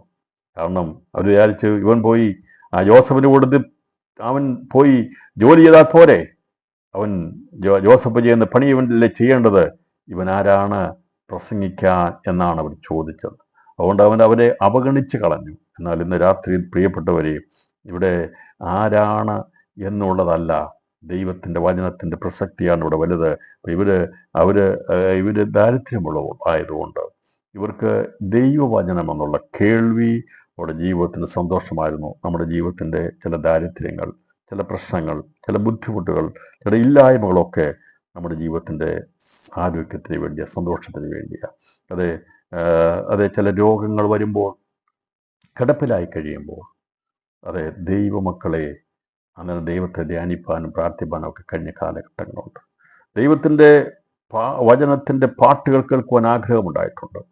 അങ്ങനെയൊക്കെ എത്രയോ പേര് സന്തോഷമുണ്ടായിട്ടുണ്ട്. അത് ജയിലറകളിലൊക്കെ വലിയ ആത്മീയ അനുഗ്രഹത്തിൻ്റെ ആരാധന നടക്കാറുണ്ട്. കാരണം അവിടെ തടവിൽ നിന്ന് ദൈവത്തെ ഘോഷിക്കുന്ന ശക്തിയുള്ള പാട്ടുകളും ആരാധന ഉണ്ടായിരുന്നു. ഇന്നും ഇന്ത്യയിലും മറ്റു പല സ്ഥലങ്ങളിലും അങ്ങനെയുള്ള കൂട്ടായ്മകളുള്ളതിനെ ഓർത്ത് ഞാൻ ദൈവത്തിന് സ്തോത്രം ചെയ്യുന്നു.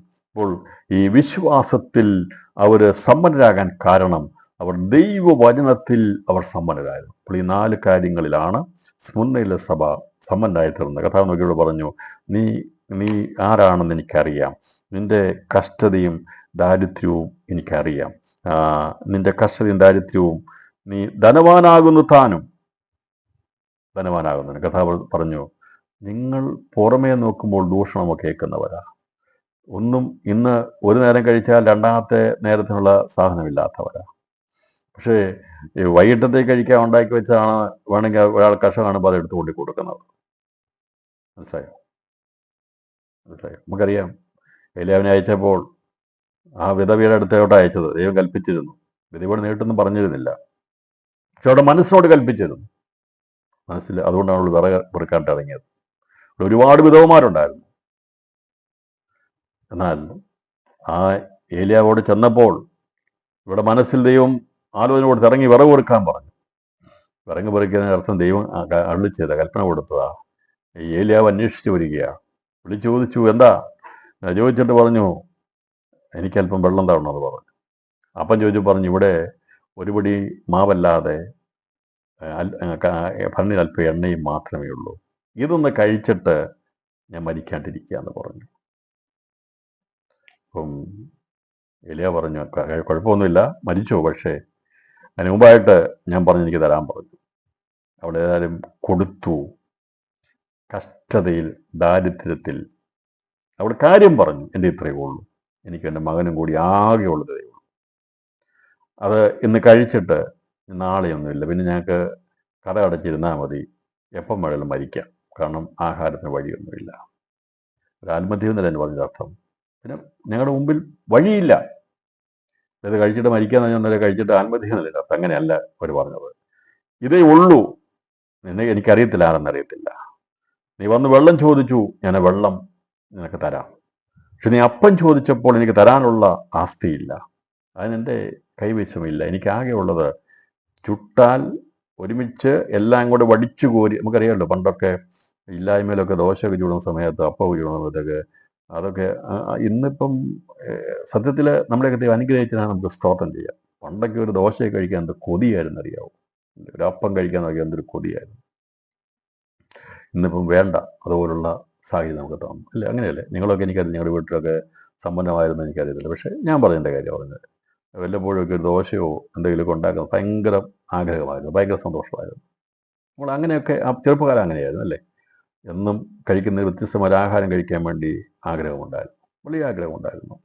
ഇവിടെ ഇവർ പറയുകയാണ്, ഞങ്ങൾ ആഗ്രഹത്തോടെ വെച്ചുകൊണ്ടിരിക്കുന്നതാണിത്, ഇത് തീരുക, വടിച്ചു കോരി എടുക്കുകയാണ്, ഇത് തീർന്നു കഴിഞ്ഞാൽ പിന്നീട് മരണം മാത്രമേ ഉള്ളൂ.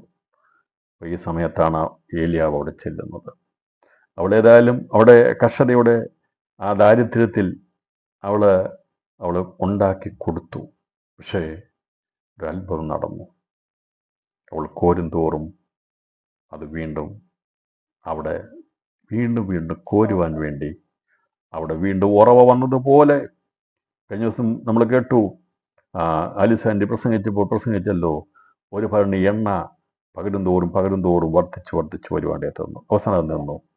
എന്നാൽ ഈ ഭരണിയിലെ എണ്ണയും കലത്തിലെ മാവും കോരും തോറും എടുക്കും തോറും അവൾ ആർക്കെല്ലാം ഉണ്ടാക്കി കൊടുത്തു. അവളുടെ കുടുംബ അകോപൃത്തി കഴിഞ്ഞ് ഞാൻ വിചാരിക്കുന്നത് ആരെല്ലാം അവിടെ ഉണ്ടായിരുന്നോ ഇവിടെ വീട്ടിൽ സമ്പന്നത ഉണ്ടായി. കാരണം അവിടെ എത്തേണ്ടവൻ എത്തുവാനിടെ എത്തുന്നു. അങ്ങനെയെങ്കിൽ ദാരിദ്ര്യത്തിൽ കൊടുത്തതിനെ കാണുന്ന ദൈവമുണ്ട്. ദിവസങ്ങൾ ദൈവം ചില നൽകാൻ പോവുക. നിന്റെ ഇല്ലായ്മയിൽ അതേ സന്തോഷത്തോടെ നീ കൊടുത്തതിന് ദൈവം പകരം നൽകുന്ന, പ്രതിഫലം നൽകുന്ന ദിവസങ്ങളാക്കി ദൈവാത്മാവ് തീർക്കാൻ പോവുക. എല്ലാവരും കരമകൾ ദൈവത്തിന് സ്തോത്രം ചെയ്താട്ട്. ചിലരോട് കൃത്യമായ ദൈവാത്മാവ് സംസാരിക്കുക. അതേ, കുഞ്ഞുങ്ങൾക്ക് കൊടുക്കേണ്ടത് പോലും പഠിക്കേണ്ടതുപോലെ അവരെ പോലും നോക്കാതെ ദൈവസഭകളെ സ്നേഹിച്ചവർ സന്ദേശം കേൾക്കുന്നവരുണ്ട്. അതെ, ദൈവത്തിന് വേണ്ടി നിന്നവരുണ്ട്, ദൈവത്തിന് വേണ്ടി നിലനിന്നവരുണ്ട്. ഏത് പ്രതിസന്ധിയിലും സ്വന്തം കാര്യം പോലും നോക്കാതെ ദൈവസഭയ്ക്ക് വേണ്ടി, ദൈവമക്കൾക്ക് വേണ്ടി, ദൈവദാസന്മാർക്ക് വേണ്ടി അതെ കൈ നുകർന്ന് കൊടുത്തവരെ ദൈവാദരിക്കാതിരിക്കുമോ? ദൈവാദരിക്കും. ഏലിയാവിന് കൊടുത്തപ്പോൾ കുറവോടെയൊന്നും വന്നില്ല. പിന്നെയും അവിടെ കോരും തോറും വർദ്ധിച്ചു വന്ന ക്ഷാമം തീരുന്നവരെയും അവിടെ കലത്തിലെ മാവ് തീർന്നു പോയില്ല, അവിടെ ഭരണിയിലെ എണ്ണ തീർന്നു പോയില്ല. ഇന്ന് രാത്രിയിൽ പ്രിയപ്പെട്ടവരെ, ദൈവം നമുക്ക് തരുന്ന കഷ്ടതകളും ചില ഭാരങ്ങളും പ്രയാസങ്ങളും ദൈവം നമ്മളെ ശോധന ചെയ്യുക. അത് നീ നിനക്ക് വേണ്ടി മാത്രം ചിന്തിക്കുന്നവനാണോ, അതോ മറ്റുള്ളവരെ കുറിച്ച് ചിന്തിക്കുന്നുണ്ടോ? ഈ ദിവസം സാധ്യത വെടിയുന്നതാണ് യഥാർത്ഥമായ സ്നേഹം. ഞാനെന്നുള്ള ചിന്ത മാത്രം നമുക്കുണ്ടാകാതെ ഇന്ന് ഈ രാത്രി ദൈവങ്ങളിൽ കർത്താവേ, ഞാനെന്നുള്ള എൻ്റെ അസാധ്യതയിൽ നിന്ന് യഥാർത്ഥമായി മറ്റുള്ളവരെ സ്നേഹിക്കാൻ കഴിയാതെ പോകുന്നു. അതുകൊണ്ട് നമുക്ക് ഈ രാത്രി നിന്ന് സമർപ്പിക്കാൻ കഴിയുമെങ്കിൽ സ്മരണാസഭയെക്കുറിച്ച് പഠിക്കുമ്പോൾ കുറച്ച് നമ്മൾ തലയ്ക്കകത്ത് കുറേ കാര്യങ്ങൾ ചിന്തിച്ചു വെച്ച് സ്മരണാസഭയുടെ അർത്ഥത്തെക്കുറിച്ചോ അവരെക്കുറിച്ചോ പഠിക്കുന്നതിനേക്കാൾ നമ്മുടെ ഹൃദയത്തൊരു മാറ്റം വരണം. അതിനാണ് ദൈവാത്മാവോട് സംസാരിക്കുന്നത്. നമ്മൾ ഇന്ന് വരെയും ചെയ്തു പോരുന്നതിനകത്ത് പാകപ്പിഴകളുണ്ടെങ്കിൽ അതിനെ തിരുത്തി എഴുതാൻ വേണ്ടിയാ വെളിപ്പാട് പുസ്തകം പഠിക്കുന്നത്, നമ്മെ സമരാക്കാൻ വേണ്ടിയാ. അതുകൊണ്ട് ഇന്ന് രാത്രിയിൽ പറയാം, ഞങ്ങൾ പലപ്പോഴും കർത്താവ് കഷ്ടതയിൽ ഞങ്ങൾ ദുഃഖിച്ചു പോയിട്ടുണ്ട്, വിഷമിച്ചു പോയിട്ടുണ്ട്, ചോദ്യം ചെയ്തിട്ടുണ്ട്. നീ ദൈവമാണോ എന്ന് ചോദിച്ചിട്ടുണ്ട്. ഇല്ലേ? ചോദിച്ചിട്ടില്ലേ? ചോദിച്ചിട്ടുണ്ട്. സമ്മതിക്കാം, ഞങ്ങൾ ചോദിച്ചിട്ടുണ്ട്. നമ്മുടെ കർത്താവ് അതെല്ലാം ക്ഷമിച്ചു. അതെ, നീ വാസ്തവത്തിൽ നീ എന്നെ വിടുവിക്കത്തില്ലേ, നീ നിനക്ക് ശക്തിയില്ലേ എന്നൊക്കെ ചോദിച്ചിട്ടുണ്ട്. നിന്ന് രാത്രി പറയാൻ കർത്താവ്, ഇതൊക്കെ ഞങ്ങളുടെ ജീവിതത്തിൽ വന്ന പാഴ്ചകളാണ്. ഞങ്ങൾക്ക് പലപ്പോഴും ദൈവമേ കൊടുക്കേണ്ടതുള്ള കൊടുക്കാൻ കഴിഞ്ഞിട്ടില്ല. രാത്രിയുടെ സമർപ്പണത്തിലേക്ക് ദൈവാത്മാ നമ്മെ കൊണ്ടുവരികയാണ്. നമ്മെ ആരായി തീർണമെന്ന് ദൈവാത്മാ നമ്മുടെ ഇടപെടുകയാണ്. അതെ, നമുക്ക് വിശ്വാസത്തിൽ നാം കുറഞ്ഞു പോകാൻ കാരണം നീ വചനം വായിക്കാത്തത് കൊണ്ടാണ്, വചനം കേൾക്കാത്തത് കൊണ്ടാണ്, വചനം പഠിക്കാത്തത് കൊണ്ടാണ് വിശ്വാസമില്ലാത്തത്. മറ്റു പലതിലും നിനക്ക് വിശ്വാസമുണ്ട്, പക്ഷേ ദൈവത്തിൽ വിശ്വാസമില്ല. കാരണം മുഴുവൻ സമയവും കേൾക്കുന്നതും കാണുന്നതും മുഴുവൻ ലോകത്തിൻ്റെ കാര്യങ്ങളായി മാറിക്കഴിഞ്ഞാൽ വിശ്വാസത്തിൽ ദരിദ്രനായി പോകും. ഇന്നത്തെ മൊബൈൽ യുഗവും ഇന്നത്തെ ടി വിയും മറ്റുള്ള എല്ലാ കാര്യങ്ങളും മുഖാന്തരമായി നമുക്ക് പലപ്പോഴും ദൈവനെ കേൾക്കാൻ കഴിയുന്നില്ല, ദൈവനെ ധ്യാനിക്കാൻ കഴിയുന്നില്ല, പ്രാർത്ഥിപ്പാൻ കഴിയുന്നില്ല. ദിവസം അതുകൊണ്ട് സംഭവിക്കുന്നത് നാം വിശ്വാസത്തിൽ ദരിദ്രരായിത്തീരുകയാണ്. മറുഭാഗത്ത് നമുക്ക് ഒരുപാട് അറിവുണ്ട് അല്ലേ? ഇന്നത്തെ ഒരുപാട് അറിവുണ്ട്, പലർക്കും അറിവുണ്ട്. പക്ഷേ നാം വിശ്വാസത്തിൽ ലവോദിക്ക സഭയോട് പറഞ്ഞിരിക്കുന്ന ദൂത് വായിക്കുമ്പോൾ മനസ്സിലാകുന്നത് എന്താണെന്നുള്ളത്. സ്മരണ സഭയോട് ദൂത് പഠിക്കുമ്പോൾ തന്നെ ലവോദിക്ക സഭയോട് ദൂത് എടുത്ത് പഠിച്ചാൽ മതി, കമ്പാരിസൺ ചെയ്യാൻ പറ്റും, നമ്മുടെ സ്ഥിതിയെക്കുറിച്ച് മനസ്സിലാക്കാൻ സാധിക്കും. ഇന്ന് പലതിലും നമ്മൾ സമ്പന്നരാണ്, പക്ഷേ വചനത്തിൽ നാം സമ്പന്നരാണ്. അതുകൊണ്ട് പാടണം, നമ്മുടെ വീടുകളിൽ പാട്ടുകൾ പാടണം. നിനക്ക് പാടാൻ പറ്റത്തില്ലെങ്കിൽ സിസ്റ്റമെങ്കിലും പാടട്ടെ എന്ന് പറഞ്ഞതിൻ്റെ അർത്ഥം പാട്ടിലൂടെ വചനം കേൾക്കാൻ ഏതെങ്കിലും വിധത്തിൽ ഐശ്വര്യമായി ദൈവത്തിൻ്റെ വചനം നിങ്ങളുടെ ഹൃദയങ്ങളിൽ വാഴട്ടെ എന്നാണ് പറയുന്നത്. കാരണം ആ വചനമാണ് നമ്മളെ വാഴിക്കുന്നത്. മറ്റുള്ളതെല്ലാം നിന്നെ താഴ്ത്തിക്കളയുമ്പോൾ ഇങ്ങനെ കൊലസ്തീനിൽ പറയുന്നത്, ലേഖനത്തിൽ പറഞ്ഞ ഇങ്ങനെ പറയുന്നത്, ഐശ്വര്യമായി നിങ്ങളുടെ ഹൃദയങ്ങൾ എന്ത് ചെയ്യണം? വാഴട്ടെ. ആ വചനം ഇങ്ങനെ പറയുന്നത്, പാട്ടിലൂടെയും സങ്കീർത്തത്തിലൂടെയും എല്ലാം ദൈവത്തിൻ്റെ വചനം ഐശ്വര്യമായി നമ്മളിൽ വാഴണം. നാം വാഴണമെങ്കിൽ, നാം അധികാരമുള്ളവരാകണമെങ്കിൽ നമ്മളിൽ ദൈവവചനത്തിൻ്റെ വലിയ സമ്പന്നത ഉണ്ടാകണം. ദിവസങ്ങളിൽ കർത്താവിന്റെ വചനത്തിലേക്ക് മടങ്ങി വരുവാൻ ദൈവാത്മാവ് ആഗ്രഹിക്കുകയാണ്. അറിയത്തില്ലെങ്കിലും വായിക്കണം, മനസ്സിലായില്ലെങ്കിലും വായിക്കണം. അതെ, കേട്ടിട്ടും ഒന്നും മനസ്സിലായില്ലെങ്കിലും വായിക്കണം. ഞാൻ പറഞ്ഞല്ലോ, വായിക്കാതിരിക്കരുത്. വായിക്കും തോറും, കേൾക്കും തോറും, ഗ്രഹിക്കും തോറും, പാടും തോറും ഈ വചനം നമ്മുടെ ഹൃദയത്തിൻ്റെ അകത്തങ്ങ് വസിച്ചു കഴിയുമ്പോൾ നാം വാഴുവാനുള്ളവരായി തീരും. ശത്രു നിന്റെ മേൽ വാഴുകയില്ല. നീ എന്ത് ചെയ്യും? നാം ക്രിസ്തു നമ്മളിൽ വാഴും. വചനം വാഴുക എന്നതിന്റെ അർത്ഥം ക്രിസ്തു നമ്മളിൽ വാഴുന്നതിനെയാണ് പറഞ്ഞിരിക്കുന്നത്. ദൈവവചനം വാഴുന്നതിനെയാണ്. നിരാശയും ദുഃഖവും ഈ ലോകത്തിന്റെ കാര്യങ്ങളും വാഴുന്ന ജീവിതമേ, രാത്രി ദൈവാത്മാവ് ഒരു പൊളിച്ചെഴുത്തിന് വേണ്ടി ദൈവത്തിന്റെ ദൂത് ശക്തമായി ഘോഷിക്കുകയാണ്. ലോകത്തിന്റെ അറിവും ലോകത്തിന്റെ കാര്യങ്ങളും നിന്നെ വാഴാതെ യേശുവിന്റെ വചനം ഐശ്വര്യമായി ഹൃദയങ്ങളിൽ വാഴത്തക്കവണ്ണം ദൈവം കൊണ്ടിരുന്ന അനുഭവങ്ങൾക്കായി രാത്രി ഞാൻ ദൈവത്തിന് സ്തോത്രം ചെയ്യുന്നു. ഇവരെ എങ്ങനെ വിശ്വാസ സമ്പന്നരാക്കി ദൈവം അവരെ, കാരണം വചനം അവർക്ക് ഒഴിച്ചു കൊടുത്തു. ഇവര് വചനം കേൾക്കുവാൻ തൽപരരാണെന്ന് കണ്ടപ്പോൾ ദൈവത്തിന്റെ വചനത്തിന്റെ ആഴങ്ങൾ അവർക്ക് വെളിപ്പെടുത്തി കൊടുക്കുവാടേ തീർന്നു. അതുകൊണ്ട് ഒരു വിശ്വാസം അവർക്ക് മനസ്സിലായി, ഇവിടുത്തേതൊന്നും അല്ല നേട്ടം, ഇതെല്ലാം കോട്ടമാണ്, ഇവിടുത്തേതെല്ലാം തീർന്നു പോകുന്നതാണ്. എന്നാൽ ഞങ്ങൾക്ക് ലഭിക്കുന്ന വിശ്വാസം മുഖാന്തരം ഞങ്ങൾക്ക് ലഭിക്കാൻ പോകുന്നത് വലിയ നേട്ടമാണെന്ന് മനസ്സിലാക്കിയപ്പോഴാണ് ഈ കോട്ടമാകുന്ന അറിവിനെയെല്ലാം മാറ്റി നേട്ടമായ വചനത്തിൽ വിശ്വസിച്ചവർ ശക്തന്മാരായി തീർന്ന് ദൈവത്തിന് വേണ്ടി നിലകൊണ്ടപ്പോൾ അവരെ നോക്കി കർത്താവ് പറഞ്ഞു, നിങ്ങളാണ് ഭാഗ്യവാന്മാർ, നിങ്ങളാണ് സമ്പന്നന്മാർ, നിങ്ങളാണ് യഥാർത്ഥത്തിലുള്ളവർ. അതുകൊണ്ട് ഈ സാത്താന്റെ പള്ളിക്കാരായവരുടെ, സത്യാരാധന അല്ലാത്ത എല്ലാവരെയുമാണ് ഈ യഹൂദൻ ഈ സാത്താന്റെ പള്ളിക്കാരെന്ന് പറയുന്നത്. യഥാർത്ഥ ആരാധനക്കാർ ആരാണോ അവരാണ് യഥാർത്ഥമായ ദൈവത്തെ ആരാധക്കാർ. യഥാർത്ഥമായ ദൈവത്തെ ആരാധിക്കാത്തവരെല്ലാം അതിനെ ആരുടെയും പേര് പറയണ്ട, ഇന്നതാണെന്ന് പറയണ്ട. ഇന്ന് രാത്രിയിൽ ഇവിടെ പറഞ്ഞിരിക്കുന്നത് കഷ്ടം സഹിച്ച് ദൂഷണം സഹിച്ചിരുന്ന, ദൈവത്തെ മാത്രം ആരാധിച്ചിരുന്ന, വചനത്തിൽ സമ്പന്നമായിരുന്ന, ദാരിദ്ര്യത്തിലും സമ്പന്നത കാണിച്ച് അത് വിശ്വാസം അവിശ്വാസം നോക്കാതെ എല്ലാവരെയും സഹായിക്കുന്ന മനോഭാവം ഉണ്ടായിരുന്ന, ഉള്ളത് കൊടുത്ത് തൃപ്തി, അതിൻ്റെ അകത്ത് വാങ്ങുന്നതിനേക്കാൾ കൊടുക്കുന്നത് ഭാഗ്യമെന്ന് ചിന്തിച്ച് ഔദാര്യം കാണിച്ചു പോന്ന സുന്ന സഭയെക്കുറിച്ച് പറയുക. ഇവർ സന്തോഷത്തിൽ സമൃദ്ധിയുള്ളവരായിരുന്നു, കൊടുക്കുന്നതിൽ സമൃദ്ധിയുള്ളവരായിരുന്നു, വിശ്വാസത്തിൽ സമൃദ്ധിയുള്ളവരായിരുന്നു, വചനത്തിൽ ഇവർ സമൃദ്ധിയുള്ളവരായിരുന്നു. അങ്ങനെ എല്ലാ കാര്യങ്ങളും അവർ സമൃദ്ധിയും സന്തോഷമുള്ളവരായി തീർന്നു എന്ന് ഇന്ന് രാത്രിയിൽ ഇവിടെ വായിക്കുമ്പോൾ ഈ സുന്ന സഭയുടെ ലക്ഷ്യം ഭൗതിക സമ്പന്നതയിൽ ആയിരുന്നില്ല, ആത്മീയ സമ്പന്നതയായിരുന്നു എന്നുള്ളതാണ് അവിടെ പ്രധാനമായിട്ടുള്ളത്. സുന്ന സഭയിലുള്ളവർ പ്രധാനമായും 4 കാര്യങ്ങൾ സമ്പന്നരായിരുന്നു എന്നുള്ളത് നാം ചിന്തിപ്പാനിടയാത്തതെന്നല്ലോ. ഇതിൽ നിന്ന് അവർ കഷ്ടതയിൽ സന്തോഷമുള്ളവരായിരുന്നു, മഹാദാരിദ്ര്യത്തിൽ വിശ്വാസത്തിലും ഔദാര്യം കാണിക്കുന്നതിലും വചനത്തിൽ അവർ സമ്പന്നരായിരുന്നു. ഈ 4 കാര്യത്തിൽ. കാരണം വചനം കേൾക്കാതെ വിശ്വാസം ഉണ്ടാകത്തില്ല. അപ്പോൾ അവർക്ക് ലഭിച്ചിരുന്ന വചനം അവരെ സമ്പന്നരാക്കി തീർത്തു. അവരാരാധിക്കുന്നതിൽ സമ്പന്നരായിരുന്നു, മഹാസമ്പന്നരായിരുന്നു എന്നുള്ളതാണ് ദൈവവിഷയമായി സമ്പന്നരായതിന്റെ കാരണം. അവർ ദൈവവചനത്തിൽ സമ്പന്നരായി തീർന്നുകൊണ്ടാണ്.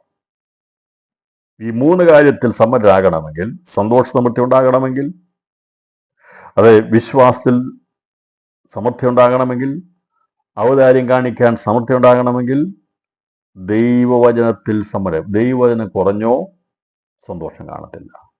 ദൈവവചനം കുറഞ്ഞോ നമ്മുടെ ജീവിതത്തിൽ ആർക്കും ഒന്നും കൊടുക്കത്തില്ല.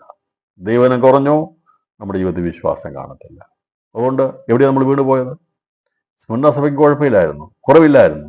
കാരണം അവര് ഇതിലെല്ലാം കടന്നുപോയപ്പോൾ ഇതിനകത്തെല്ലാം അവർ പ്രത്യാശയുള്ളവരായിരുന്നു. ഇന്ന് രാത്രി ദൂത് കേൾക്കുമ്പോൾ നമുക്ക് കുറവുകളുണ്ട്. നമുക്ക് സമ്മതിക്കാൻ, കർത്താവേ, പണ്ടുണ്ടായിരുന്ന വചന പഠനവും ധ്യാനവും ആ ചിന്തയൊന്നും എനിക്കില്ല, സമ്മതിക്കാം. അതേ കർത്താവേ, അങ്ങനെ ഉണ്ടെങ്കിൽ കർഷകരായത് എനിക്ക് ഗുണമായി നിന്റെ ചട്ടങ്ങളെ പഠിപ്പാൻ അതിന് ഇടയായല്ലോ എന്ന് പറയേണ്ടത്. കർഷകയിൽ കൊണ്ടിരുന്ന ദൈവവചനം പഠിക്കാൻ വേണ്ടിയാണ്. അതിനു വേണ്ടിയാണ്. അതുകൊണ്ട് ദിവസങ്ങളിൽ നമുക്ക് ലഭിക്കുന്ന സമയങ്ങളിൽ നമുക്ക് ദൈവത്തിൽ സംബന്ധമായി തീർന്നു കഴിഞ്ഞാൽ ക്രിസ്തുവിൽ നമ്മൾ യേശുവിൻ്റെ പ്രത്യാശയായി കഴിഞ്ഞാൽ, കാരണം ഇവർക്ക് മധ്യാകാശ പ്രത്യക്ഷ വളരെ പ്രത്യാശയുള്ളവരായിരുന്നു. അതുകൊണ്ട് അവർ സന്തോഷസമൃദ്ധിയുള്ളവരായിരുന്നു. ദാരിദ്ര്യത്തിൽ വിശ്വാസത്തിലും ഔദാര്യം കാണിക്കുന്ന അവർ കാണാം. വചനത്തിൽ അവർ സമ്പന്നരായിരുന്നുകൊണ്ടാണ്. അപ്പോൾ സഭയുള്ള ദൂതിൽ കള്ള അപ്പോസ്തലന്മാരെ കുറിച്ചാണ് പറഞ്ഞെങ്കിൽ ഇവിടെ പറഞ്ഞിരിക്കുന്നത് കള്ള യഹൂദന്മാരെ കുറിച്ചാണ് പറഞ്ഞിരിക്കുന്നത്. അപ്പോൾ ഒന്നാമത്തെ സഭയായ എഫെസസഭയെ കുറിച്ച് കള്ള അപ്പോസ്തലന്മാർ. ഈ കള്ളത്തിന് എവിടെയുണ്ട്? അപ്പോൾ ഈ കള്ളത്തിനൊന്നും അപ്പോസ്തലന്മാരുടെ കള്ള അപ്പോസ്തലന്മാരുണ്ട്. കാരണം വേഷം മാറി സാധാരണ എല്ലാവരും. യഹൂദന്മാർ നല്ലവരുണ്ട്, ദൈവത്തെ ആരാധിക്കുന്നവരുണ്ട്, പക്ഷേ അല്ലാത്തവരുമുണ്ട്. ഞാൻ പറഞ്ഞല്ലോ, എല്ലാ കാര്യങ്ങളിലും എല്ലാ സ്ഥലങ്ങളിലും ബോഷ്കിൻ്റെ ശക്തി പ്രബലമായിത്തീരുന്ന വ്യക്തികളുണ്ട്. അപ്പം ഇവരെ തിരിച്ചറിയാനുള്ള കഴിവ് ഇവർ കൊടുത്തിരുന്നു. സാധാരണ അവൻ്റെ അനുചരന്മാർക്കും ദൂഷണം തൊഴിലാണ്. അവൻ്റെ മെയിൻ പരിപാടി ദൂഷണം പറയുക എന്നുള്ളതാണ്. എന്നാൽ ദൈവമക്കളെ, നാം ദൂഷണം പറയുന്നവരല്ല, നാം അനുഗ്രഹിക്കുന്നവരാണ്. നാം ശപിക്കുന്നവരല്ല, മറ്റുള്ളവരെ അനുഗ്രഹിക്കുന്നവരാണ്, മറ്റുള്ള നന്മയിൽ സന്തോഷിക്കുന്നവരാണ്. അതുകൊണ്ട് ദിവസം അവർ ആ തൊഴിൽ അവർ ചെയ്തുകൊണ്ടിരിക്കട്ടെ. നമ്മുടെ കർത്താവ് നമ്മളെ പഠിപ്പിച്ചത് അനുഗ്രഹിക്കുവാൻ, മറ്റുള്ളവർക്ക് പ്രാർത്ഥിക്കുവാൻ, ദൈവത്തിൻ്റെ സന്നിധിയിൽ സന്തോഷിപ്പാനാണ് കർത്താവ് നമ്മെ ആക്കി. അതുകൊണ്ട് ദൈവസഭയെ ദൂഷിക്കുന്ന ആരായിരുന്നാലും അവർ സാത്താൻ്റെ സംഘത്തിൽ അഥവാ അവൻ്റെ പള്ളിയിൽപ്പെട്ടവരാകുന്നു. അപ്പോൾ ദൈവമക്കൾ യഥാർത്ഥമായി ജീവിക്കുന്ന, ഒരുപക്ഷെ കഷ്ടതയും പ്രയാസമൊക്കെ അനുഭവിക്കുന്ന, ശരിയല്ലേ, ദൂഷണം പറയാൻ പോയി ജയിലിൽ പിടിച്ചിട്ടു, ഒരു പറയും എന്തിനാ ഈ പരിപാടിക്ക് പോയത് എന്നൊക്കെ പറയും. അങ്ങനെയൊക്കെ പറയും. വിശ്വാസം എന്തിനാ പോയത്? നിന്നാൽ പോരായിരുന്നോ? തിരിച്ചു വന്നാൽ പോരെ? ഇതെല്ലാം തീരത്തില്ലേ? പേടിക്കണ്ട, ഭയപ്പെടേണ്ട. അവർ സാത്താൻ്റെ സംഘത്തിൽ അഥവാ അവൻ്റെ പള്ളിയിൽപ്പെട്ടവരാകുന്നു. നമ്മൾ ദൈവത്തിൻ്റെ ഭവനക്കാരായതുകൊണ്ട്, ദൈവത്തിലായതുകൊണ്ട് കഷ്ടം സഹിച്ച ആ ക്രിസ്തുവിനെ മുമ്പിൽ നിർത്തിക്കൊണ്ട് നമുക്ക് അവൻ്റെ പാത പിൻപറ്റാം. ദിവസങ്ങളിൽ അവൻ സഹിച്ച ദൂഷണം പോലെ മറ്റാരും സഹിച്ചിട്ടില്ല. അവൻ്റെ മുഖത്ത് കാർക്കിച്ച് തുപ്പാനിടയെ തീർന്നു, അവൻ്റെ രോമം പിഴുതെടുക്കുവാനിടയെ തീർന്നു. ക്രൂശിൽ അവൻ മരണവേദന അനുഭവിക്കുമ്പോഴും അപ്പോഴും അവർ അവനെ വിട്ടുകളഞ്ഞില്ല. അവർ അവനെ പരിഹസിച്ചു, ഇറങ്ങി വാ എന്ന് പറഞ്ഞുകൊണ്ട്, ദൂഷണം, നീ ദൈവത്തിൽ ആശ്രയിച്ചില്ലേ എന്നൊക്കെ പറഞ്ഞുകൊണ്ട് എത്രമാത്രം ക്രിസ്തുവിനെതിരെ നിന്നു. രാത്രി ക്രിസ്തുവിൻ്റെ മുഖത്തേക്ക് നമുക്ക് നോക്കാം. അതുകൊണ്ടാണ് കർത്താവ് നോക്കിയിട്ട് ഇവിടെ നോക്കി പറഞ്ഞത്, ഞാൻ സഹിച്ചതൊക്കെ നിങ്ങൾക്കറിയാമല്ലോ അല്ലേ. നിങ്ങളും സഹിക്കുമ്പോൾ നിങ്ങൾ സന്തോഷത്തോടെ, ഞാനത് സന്തോഷത്തോടെ സഹിച്ചത് ഒരു വാക്ക് പോലും തിരിഞ്ഞ് അവരോട് എതിര് പറയാതെ എല്ലാം ദൈവം ഏൽപ്പിച്ചു കൊടുത്തതാണെന്ന ദൗത്യപൂർത്തീകരണത്തിന് വേണ്ടി ക്രിസ്തു യേശു കാൽവറിയിൽ എല്ലാം സഹിപ്പാനിടയാത്തീർന്നു.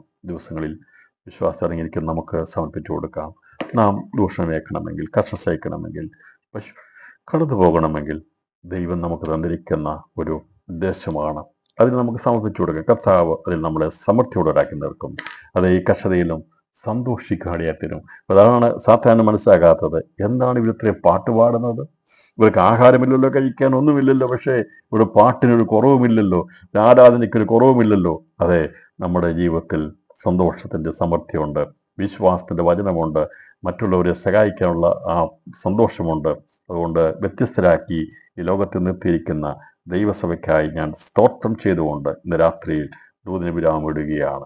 ദൈവമായ കർത്താവ് നമ്മെ സഹായിക്കട്ടെ. സ്മരണ സഭയിലൂടെ നമ്മോട് സംസാരിച്ച് നമ്മുടെ കുറവുകളെ വെളിപ്പെടുത്തിയ, അവർക്ക് കുറവില്ലായിരുന്നെങ്കിൽ രാത്രി നമുക്ക് സമ്മതിക്കാം, ലവോദിക്ക സഭയിലായിരിക്കുന്ന എനിക്ക് കുറവുണ്ട്. എത്ര പേർക്ക് പകർച്ചാൻ സമ്മതിക്കാൻ സാധിക്കും? അവർ മാത്രം കരങ്ങളിൽ ഒരു ദൈവത്തിന് സ്തോത്രം ചെയ്താൽ വിട്ട്, കർത്താവേ എനിക്ക് കുറവുണ്ടെന്ന് സമ്മതിച്ചുകൊണ്ട് ദിവസങ്ങളിൽ നമുക്ക് മടങ്ങി വരുവാൻ, മാനസാന്തരപ്പെടുവാടേറ്റണം. അതെ, അവരോട് കർത്താവ് മാനസാന്തരപ്പെടാൻ പറഞ്ഞില്ല, ദൈവം അവരോട് പറയില്ല. എന്നാൽ ആരെങ്കിലും ഈ പറയുന്ന കുറവുകൾപ്പെട്ടവരാണെങ്കിൽ നമുക്കിന്ന് രാത്രിയിൽ മടങ്ങി വരാം. നമ്മളോട് സംസാരിക്കുന്ന ദൂതനായ ദൈവത്തിന് ആത്മാവ് സഭകളോട് സംസാരിക്കുന്നത് ചെവിയുള്ളവൻ കേൾക്കട്ടെ. നമുക്കറിയാം, ദൈവസന്നിധി സമർപ്പിച്ചുകൊണ്ട് പറയാം, കർത്താവേ എനിക്ക് പലപ്പോഴും സന്തോഷിക്കാൻ കഴിഞ്ഞിട്ടില്ല, കർത്താവേ അങ്ങയെ മഹത്വപ്പെടുത്തുവാൻ കഴിഞ്ഞിട്ടില്ല. ഞാൻ എൻ്റെ കാര്യമാണ് പറയുന്നത്. കർത്താവേ എനിക്ക് കൊടുക്കാൻ, അവതാരം കാണിക്കാൻ കഴിഞ്ഞിട്ടില്ല. കർത്താവേ എൻ്റെ ജീവിതത്തിൽ നിന്ന് സാധ്യത ഞാൻ സമ്മതിക്കുന്നു. കർത്താവേ എല്ലാ കാര്യങ്ങളും ദൈവസന്നിധിയിൽ ഉയർത്തപ്പെട്ട ഒരു നിമിഷം പ്രാർത്ഥിച്ചാട്ടെ. അത് ഞാൻ പലപ്പോഴും വചനത്തിൽ നിന്ന് മാറിപ്പോയിട്ടുണ്ട് കർത്താവേ, എനിക്ക് വിശ്വാസം കുറഞ്ഞു പോയിട്ടുണ്ട് കർത്താവേ, അചഞ്ചലപ്പെട്ടു പോയിട്ടുണ്ട് കർത്താവേ. എന്നാൽ നിൻ്റെ കൃപയാൽ എന്നെ നിർത്തിയതുകൊണ്ട് ഞാൻ വീണു പോയില്ല. എല്ലാം ദൈവത്തിന് ദാനമാകിയാൽ, ദൈവത്തിന് കരമാകിയ ഇന്ന് രാത്രി സന്തോഷത്തോടെ പറയാം, സ്മരണ സഭയെ സ്നേഹിച്ച കർത്താവ് അവരുടെ കുറവുകളെ ഒന്നും കാണാതിരുന്നപ്പോൾ അവരെ ദൈവം ധാരാളമായി അനുഗ്രഹിച്ചതുപോലെ ദിവസങ്ങൾ നമ്മുടെ കുറവുകളെ തീർത്തുകൊണ്ട് കർത്താവ് അവരോട് ഒരുക്കപ്പെടുവാൻ കർത്താവ് നമ്മെ ദൈവം നൽകിയ എല്ലാ നന്മകൾക്കായി സ്തോത്രം ചെയ്യാം. ദൈവം തന്ന എല്ലാ നന്മകൾക്കായി സ്തോത്രം ചെയ്യാം. ഒരുപാട് കഷ്ടതയിലൂടെയാണ് ഞാനും നിങ്ങളും തരണം ചെയ്ത് ഇവിടെ വന്നത്. ഇതുപോലെ തന്നതെല്ലാം ദൈവത്തിൻ്റെ ദാനങ്ങളാണ്, ദൈവം തന്നിരിക്കുന്ന നന്മകളാണ്. അതിനായ ദൈവത്തിന് സ്തോത്രം ചെയ്യാൻ മറ്റൊരു കഴിവുകൊണ്ടല്ല. എല്ലാവർക്കും പലവിധ കഴിവുണ്ടായിരുന്നപ്പോൾ ഒരു കഴിവുമില്ലാതെ എന്നെയും നിങ്ങളെ ഇത്രത്തോളം കൊണ്ടുവന്നത് ദൈവത്തിൻ്റെ കൃപയാണ്. തിരിച്ചറിഞ്ഞുകൊണ്ട് സന്തോഷത്തിൽ സമൃദ്ധിയുള്ളവരായി, ആരാധന സമൃദ്ധിയുള്ള, വചനത്തിൽ സമൃദ്ധിയുള്ളവരായി, കൊടുക്കുന്ന സമൃദ്ധിയുള്ളവരായി, ദിവസത്തിൽ കൂട്ടായ്മ സമൃദ്ധിയുള്ളവരെ വളരുവാൻ ദൈവാത്മാവ് ഇടയാക്കട്ടെ എന്ന ദൂത് കൈമാറിക്കൊണ്ട് ഞാൻ ഇന്നത്തെ ദൂത് വിരാമിടുന്നു. എന്ന് വെച്ചാൽ നാളെ നമുക്ക് വൈകിട്ട് വീണ്ടും കൂടാം. അതുവരെയും കർത്താവിന് വിരിക്കപ്പെട്ട ചെറിയന്മാർ ദൈവം നമ്മളെ വഹിക്കുമാറാകട്ടെ. ഒരിക്കൽ കൂടി എല്ലാവരെയും കർത്താവ് ധാരാളമായി എനിക്ക് കർത്താവിന് വേണ്ടി ഒരുക്കപ്പെടുവാൻ ദൈവാത്മാവ് നമ്മെ പണിതെടുക്കട്ടെ എന്നുള്ള സന്ദേശം കൈമാറിക്കൊണ്ട് ഞാൻ വാക്കുകൾക്ക് വിരാമിടുന്നു. കർത്താവ് നമ്മെ ഏവരെയും ധാരാളമായി അനുഗ്രഹിക്കുമാറാകട്ടെ.